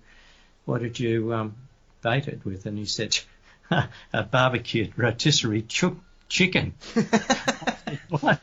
And he said, yeah. He said, look, I know it sounds silly, he said, but who can resist a barbecued chicken? I mean, I know I can't. So anyway, that's what he did. And he tore this chicken to bits and strew it along the road, same section of road, put his car in the bush, hung out there for a while, walked down to a creek to to wash his hands, actually, of this chicken, and walked back up. He had his movie camera in his hand, walked back up, and he said there was a Tasmanian tiger in the middle of the road eating this chicken. So he said he lifted the camera, pressed the button, and there's a 4-second delay, and of course no prizes for guessing what happened next. The thing looked at and counting 1, 2, 3, walked off into the bush and sort of like, see you later, Charlie, just as the camera started working. Now this guy, he was the real McCoy. I have no doubt he was telling the truth, because, well, for various reasons, so I don't know. Again, that sort of smacks a little bit of the cosmic prankster messing with, the guy's head. On the other hand, it might be just that the Tassie tiger has the, luck of the devil. But I think, dash cameras are the way to go. I mean, I always have one running here when I go to a Yowie location as well, although I have very little hope that one of them will oblige by strolling out of the middle of the road. Well, that's the thing. That's the joy of these creatures, Tony. They don't act on command. Yeah. What did old Ted Holiday up at Loch Ness? He came out with what sounded like the silliest thing in the world. He said, I learnt to. He called the Loch Ness monster the Great Orm of Loch Ness, as you may remember. And he said, I decided to think like the Orm. That sounds truly stupid. But nowadays, I think he's right. I think he was right. And, he claimed that as a result of just dodging around from point to point on total intuition, as it were, at Loch Ness, that he had a couple of very close shaves. He almost photographed the damn thing a couple of times. But that's another place where the monster, and I still, a lot of Nessie enthusiasts seem to have given up on Nessie, but I'm convinced there's something there. I don't want to be too boring about it, but I'm sure whatever is in the loch is supernatural. That's another window area up there. I mean, they have Black Panther reports right around the lake, on the beaches, on a little peninsula there near Fort Augustus. Yep. On the hills, in the glens nearby. It's and don't get me started on ghosts at Loch Ness. Yeah, very true. And UFOs. I mean, I went there about 15 years ago, and spent about 3 days at Loch Ness, and even got out on the loch, and it was probably the greatest summer in Scotland's history. It was absolutely stunning.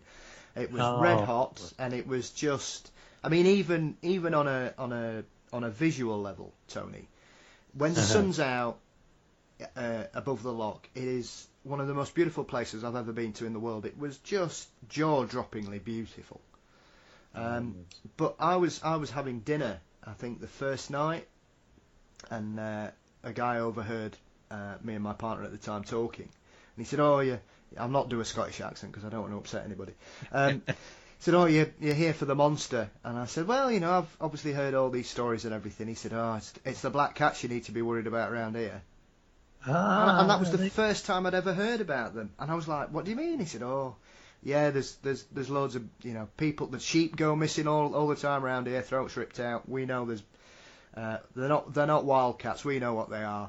And I've never come across that. I mean, it's like I say, it was about 2003.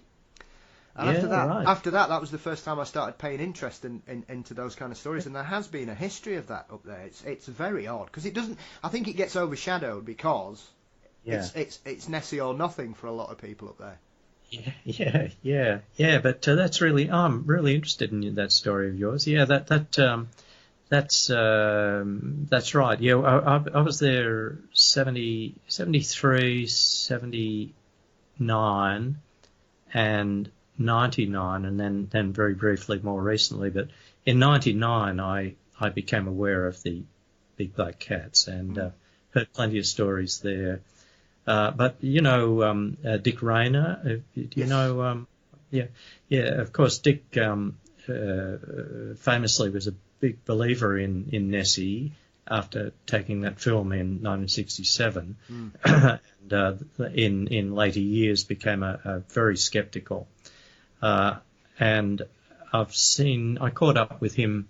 I got to know him in '79, and then revisited him. That's when he was a believer, and we actually. Oh God, I won't start on that story. We were within line of sight of a Nessie surfacing that year, but when I went back in '99, he'd become a skeptic, but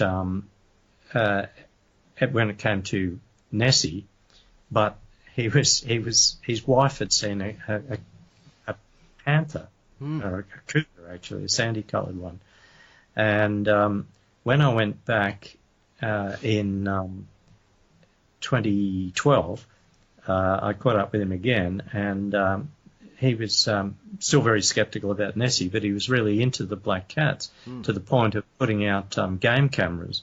And a mate of his up the glen beyond Drummond and Druckett had been sitting outside his little cabin, broad daylight, and one of these damn things had walked past right in front of him, like just a few metres away.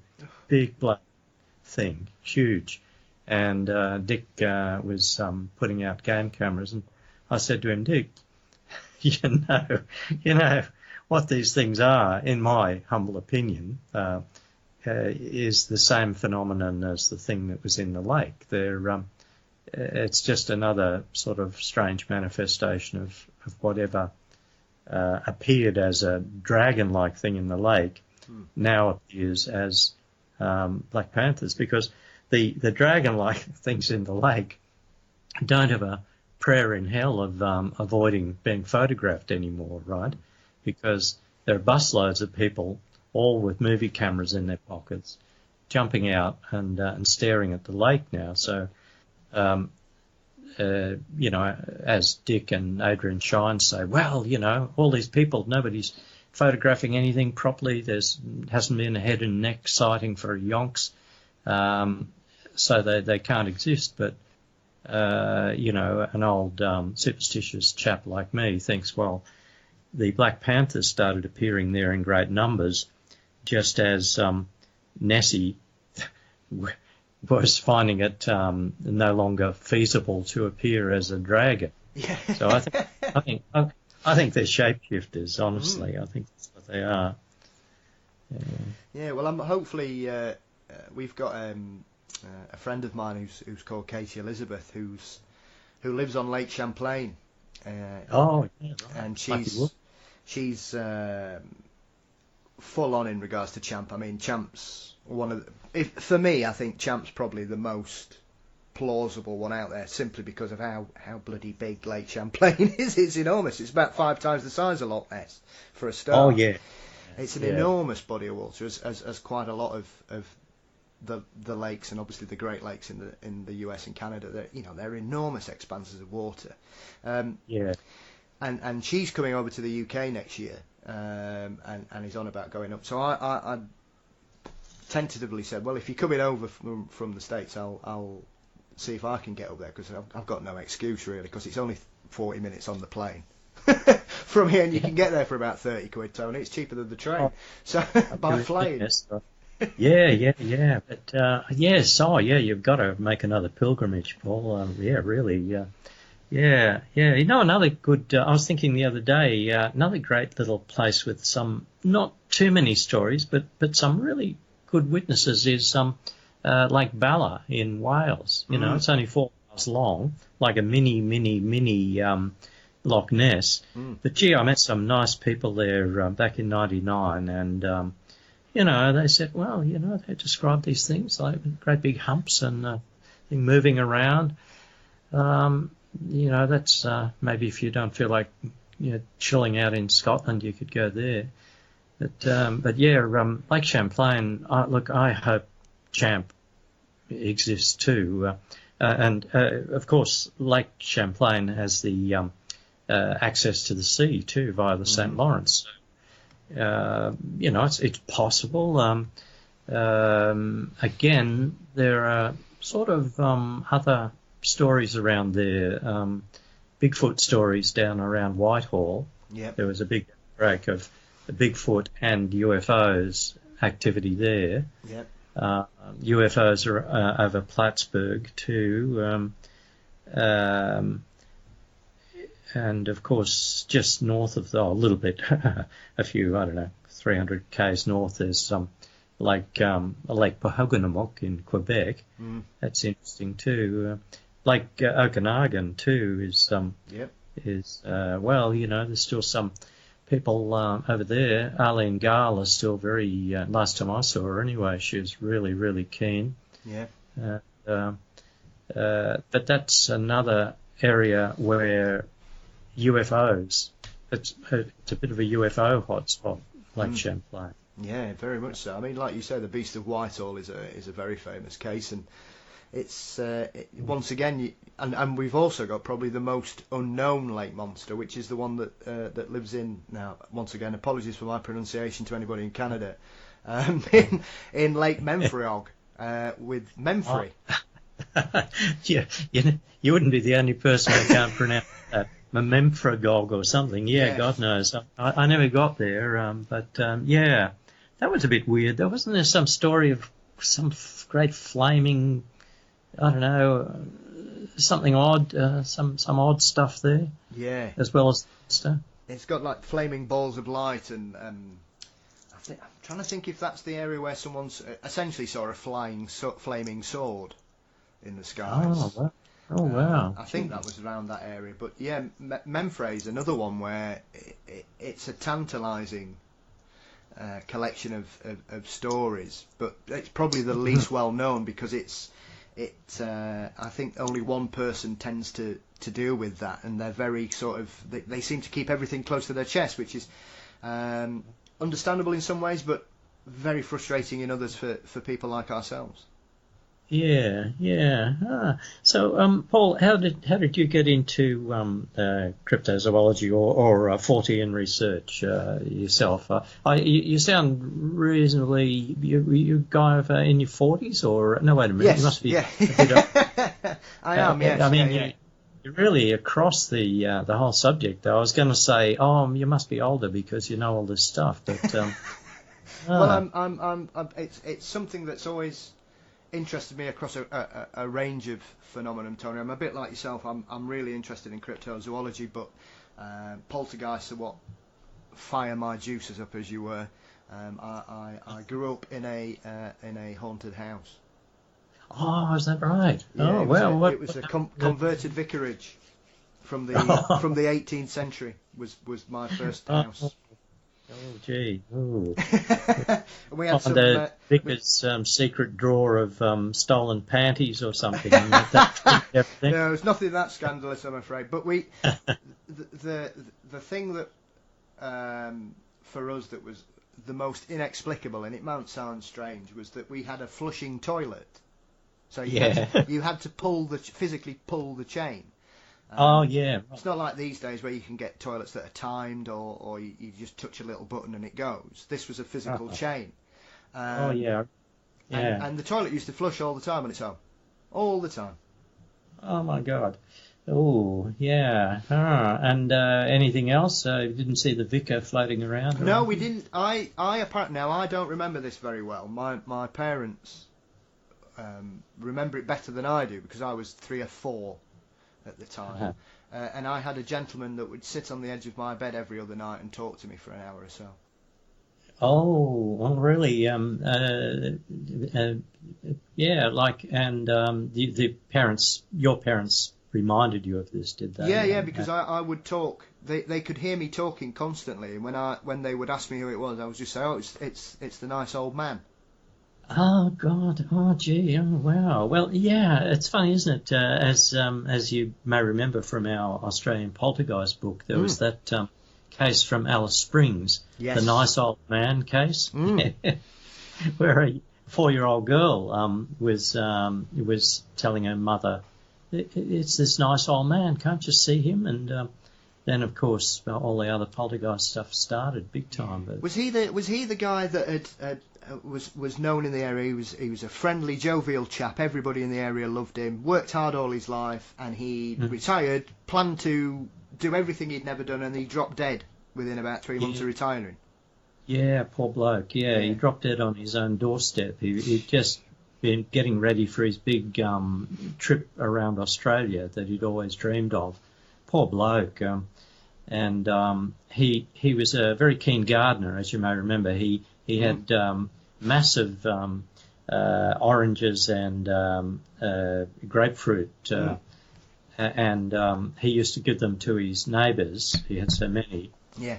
And the lady who rented the house and moved in after he left, she started to get pelted by, firstly, rolled up socks. And she would blame her kids or her daughter, adult daughter, say, stop fooling around. And then she started to get hit by grapefruit. And, you'd think a grapefruit would really hurt if it came flying across the room. They'd come out of the fruit bowl across the room and hit her in the back. But it's like in a lot of poltergeist cases that there was an impact, but much softer than it should have been. Yeah. And then toys. She had, like this is a Stephen King sort of touch. She had her daughter had a collection of clown dolls. And they all lifted up in the air. They lifted up in the air and flew across the room, and all the Christmas presents flew around. And then her daughter, as I said, had been saying there was a nice old man who used to talk to her. And then the adult son saw the the man walking down the corridor and into a room. And then when they packed up to leave the place, they were packing all their stuff into a utility truck, and they could see the grapefruit being pulled off the trees and being bowled across the ground towards them. So they took off and went to the new residence, but the son said, I'm going to go back and get some of those oranges and grapefruit, Mum. And she said, I don't think that's a real good idea. But he went back with a mate, and they were shoving all this fruit into bags. And the mate said, hey, why don't we take those fancy light bulbs around the swimming pool? And they tried to, but they kept getting electric shocks, even though the power was off.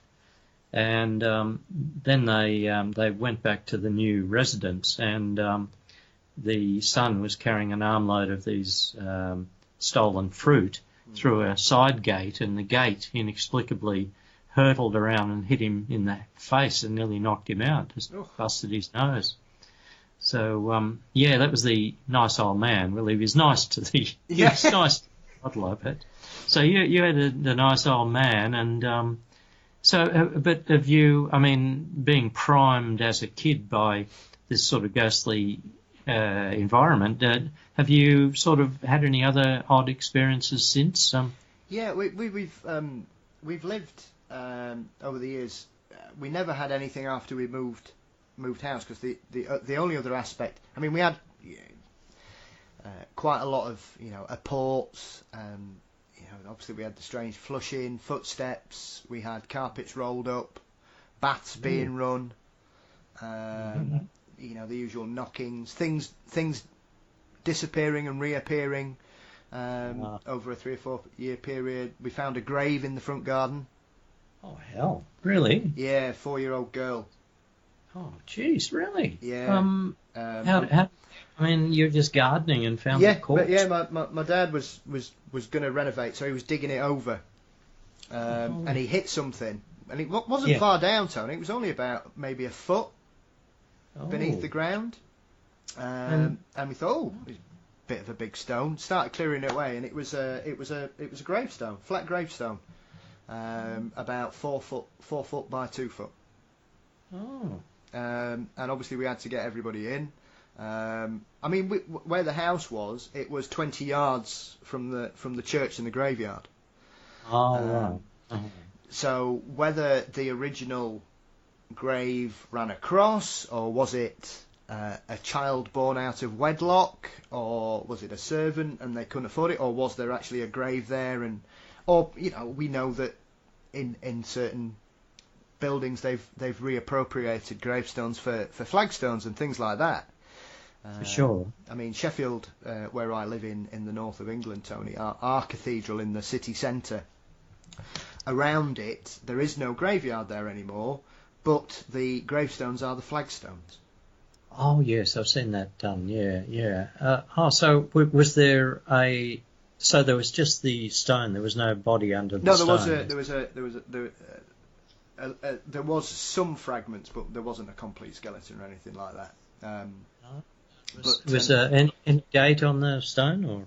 Yeah, it was from the early 19th century. I think it was about 1805, something like that, because the church was built in. Oh, I'm gonna get. I was actually down there the other day. I went to visit my mum and took a picture of it in the twilight because it looks stunning. It's about 1765, I think it was built. So it's it's a fair old church. Yeah. Jeez, that's so interesting. I love the UK. I wish I was a bit more cashed up and a bit younger. I'd be over there every summer. Yeah. Well, I'm the same with Australia. I've never been yet, but I carry on with these conversations. I've got no excuse. Oh, come on out, mate. No, come on out. Honestly, if you do, just get in touch, and I'll give you a bit of a tour around the southeast here at least. I'm retired, of course. Long retired. I'm 74 now, so my sister was in the UK not so long ago, and I was thinking, oh God, I should go over there again. But and when you were talking about Lake Champlain, I thought, oh yeah, I should. It's oh God, yeah, maybe I will. Yeah, well, I've been to a few, obviously. Living in the UK, I've tried to get to as many weird places as I can around here. So I've only got a couple left to sort of get off the list, because I've never got down to Rendlesham yet. There's obviously where I live in South Yorkshire. There is obviously we're at the cusp of the Peak District, which is another place of high strangeness, including ghosts and UFOs and mysterious lights in the sky, and we've got legends of fairies and boggarts living in the moors, and a killer mermaid that lives in a pool in the Peak District. So really? I like that. Would drag loose moraled men to their dooms. Oh gee, I better not go nearer that. Yeah. That's why I've never been, Tony. But yeah, it is. It's like there's something marvelous around every corner in the UK. It's just marvelous. Hell, I should go back. Well, you're always welcome, sir. You'd be delighted to meet you in person over here. Yeah. So the invitation is reciprocated to the UK as well. You ever get yourself back over here, Tony? Anyway, I'm certainly, if ever you come out here, there's Paul Crocker in Sydney, and I can put you on to various people. Yeah, well, I've got an open invitation to go Yowie hunting, which is a much, and I know I had it was quite interesting, like you just touched on about the UK having things around the corner.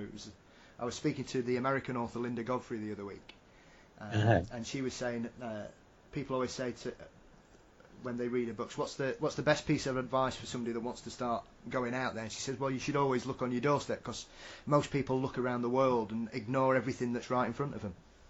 Yes, that's right. There's in any little town or city, there's something strange, something worth investigating. Yeah. Even here in Canberra, bland old Canberra, it's an artificial, what do you call it? A new town, Yes. It's a planned city, and we got ghosts, and strange animals too. Even as the town expanded, I used to hear of Black Panther stories right on the fringes of town, and some great strange flaming 8 foot tall stick figure chasing people down the motorway that connects two of the parts of town here.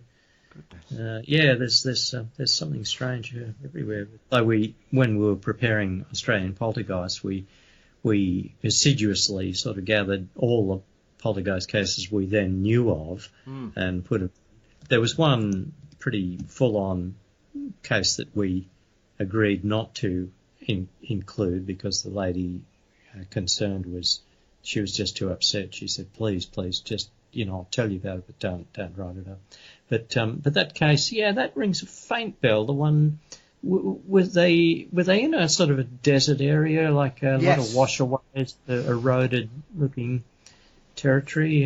It was one of those places where there'd been some kind of old colonial building. I'm not sure what it was used for, whether it was an old sheep ranch that had been converted into some kind of stay-away place for trips. And they were basically, they were just stuck in the middle of nowhere because of, they were dropped off and left, and I don't think they even had a phone in the building. Yeah. Well, I'll keep my ears open. I'll ask Paul Cropper if he's heard about it. He's keeps his finger on the poltergeist pulse a bit better than I do. Paul, he's in a fairly high-paid job, and he shoots around the world. Well, he's been to about 4 places around the world since we published Australian Poltergeist. He's been to Zimbabwe, Vietnam, Malaysia, and Turkey, right on the Syrian border, investigating, going to poltergeist places while they were still hot and running, but he hasn't really seen any phenomena at any of those places, but he only had like a couple of days in each place, so things were a bit quiet when he was there. But so he tends to you've seen his blog, I think, the what's he call it, the Fortean. Yes. So he has brilliant articles on there.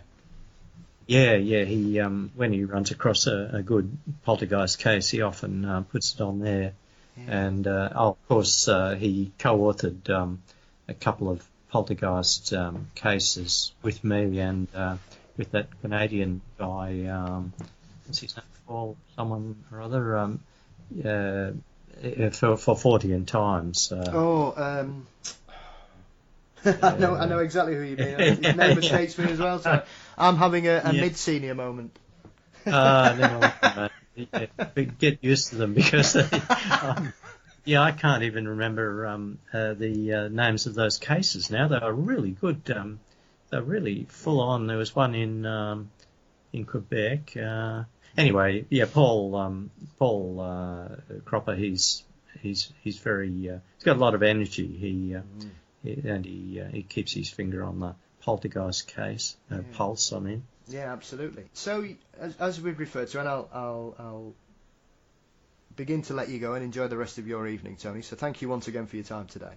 Thank you, Paul. You've referred to you're working on the Yowie book. Now, obviously, your Yowie book is one of those books that I love because it's a chronological history of reports, and I love anything like that because I think when you look at Victorian newspapers, I think the archives are, and this probably applies to cryptozoology as well, I think is something that's often overlooked when people research old cases. They don't look for any historical evidence.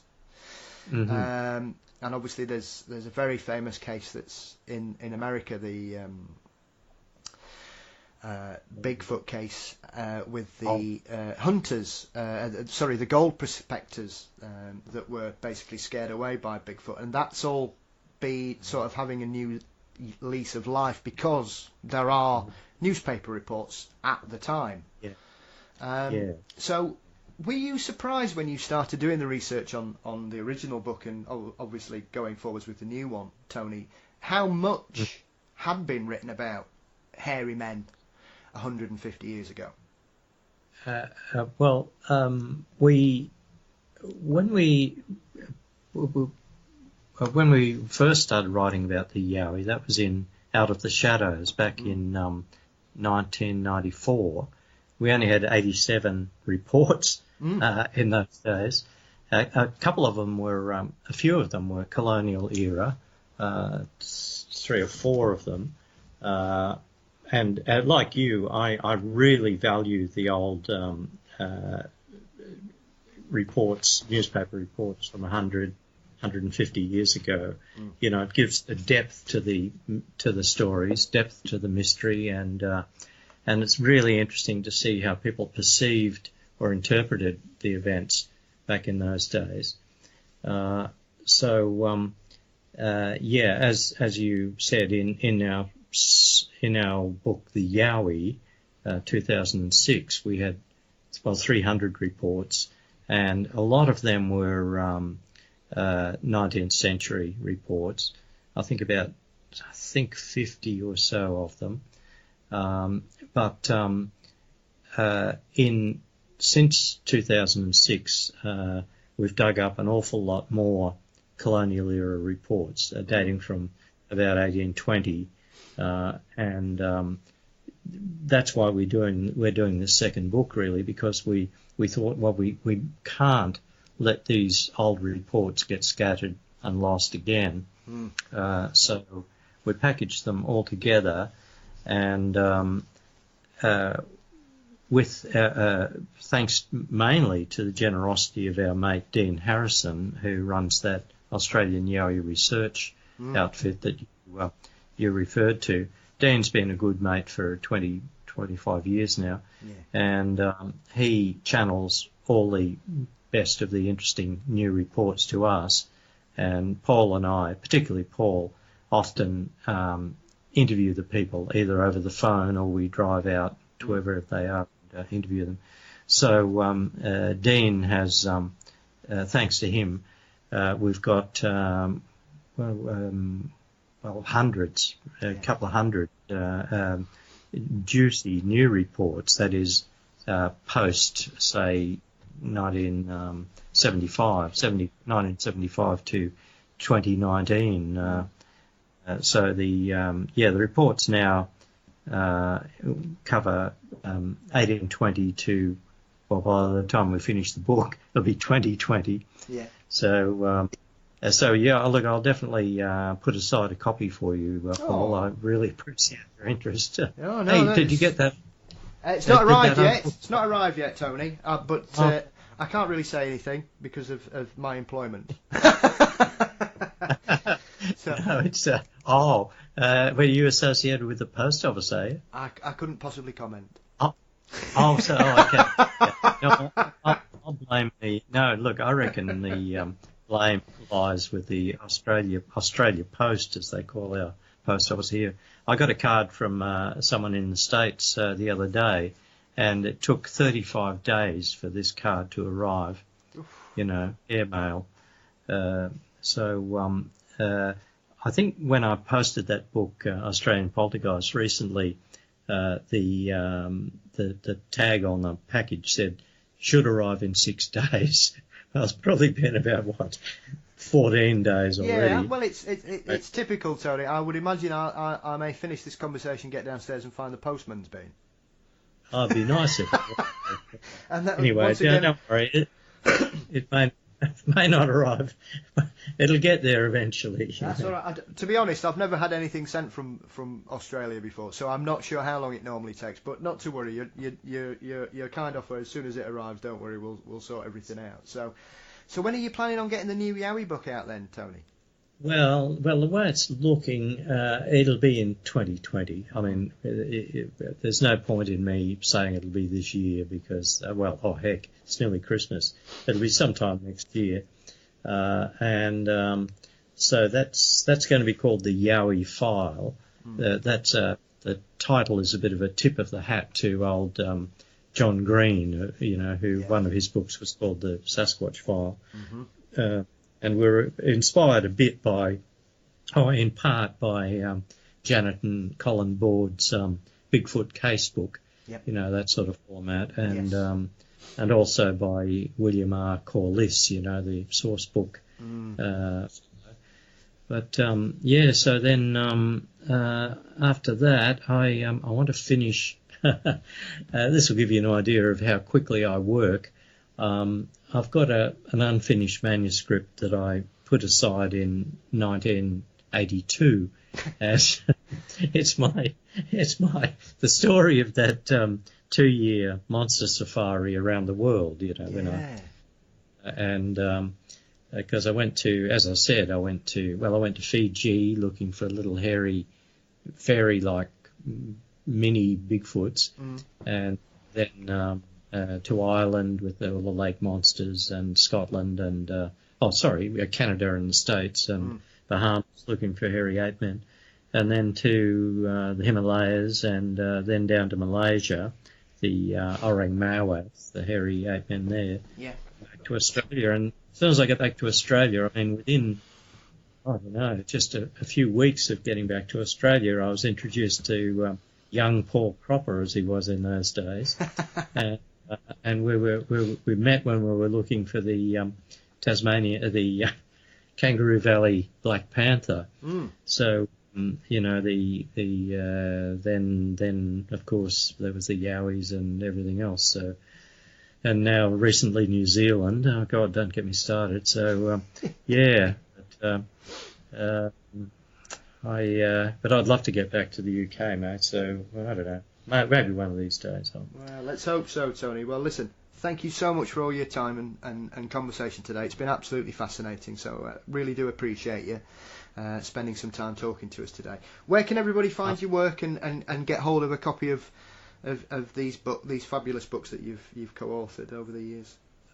Unfortunately, Out of the Shadows is out of print now, but I see it sometimes optimists ask $150 a copy on the internet. Yep. But the Yowie, that's our 2006 book, The Yowie in Search of Australia's Bigfoot. That's was printed by Anomalous Books in the States, and you can get it via Amazon. Yep. That's I'm really I'm glad I really appreciate the nice things you said about it, and I'm very proud of that book. We really busted ourselves trying to get that right. We really tried to get it right, Australian Poltergeist was available on Amazon, but I'm just not sure. Something funny happened with the Australian distributor the other day. I couldn't understand the message, but it might not be available on Amazon now. We've got to rejig something and make sure that it is from now on. Yeah, well, hope so, because it's, like I say, when I got you, I was desperately looking for a book about Yowies, because, there are books about Bigfoot and Sasquatch 10 a penny, and often you can get lost in the noise. I mean, there are some fantastic works on Bigfoot, and that certainly over the last few years there's been some even better ones from, authors like David Weatherly, and whose fabulous Woodnock series is highly recommended. If you've not caught any of those, Tony, I can't recommend those series of books higher. They're fabulous. Oh, well, sorry, what's the guy's name again? It's called David Weatherly, and he's done 3 volumes so far. So it's like a compendium of other Bigfoot researchers who are basically writing essays. So it's a collected volume of work from a variety of authors, and his 4th one's due out towards the end of this year. But the whole series is called Woodnocks. Woodnocks. Okay, I'll make a note of that. Yeah. Okay. Yeah. I'm really looking forward to a new volume, because I think in the literature of cryptozoology, I think the Yowie is underrepresented, and it's the same with documentaries. Bigfoot documentaries at 10 a penny, and strangely enough, there are 2 about Yowies about to come out. You've got Track and you've got another one called Amber in the Bush. So I think next year people are going to continue talking about Yowies even more, I think, Tony. So you're probably on the cusp of the zeitgeist. Good grief.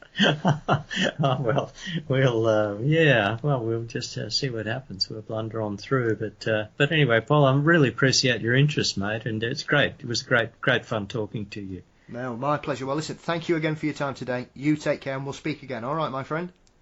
Mate. Yeah. Okay, Paul. Yeah, bye, mate.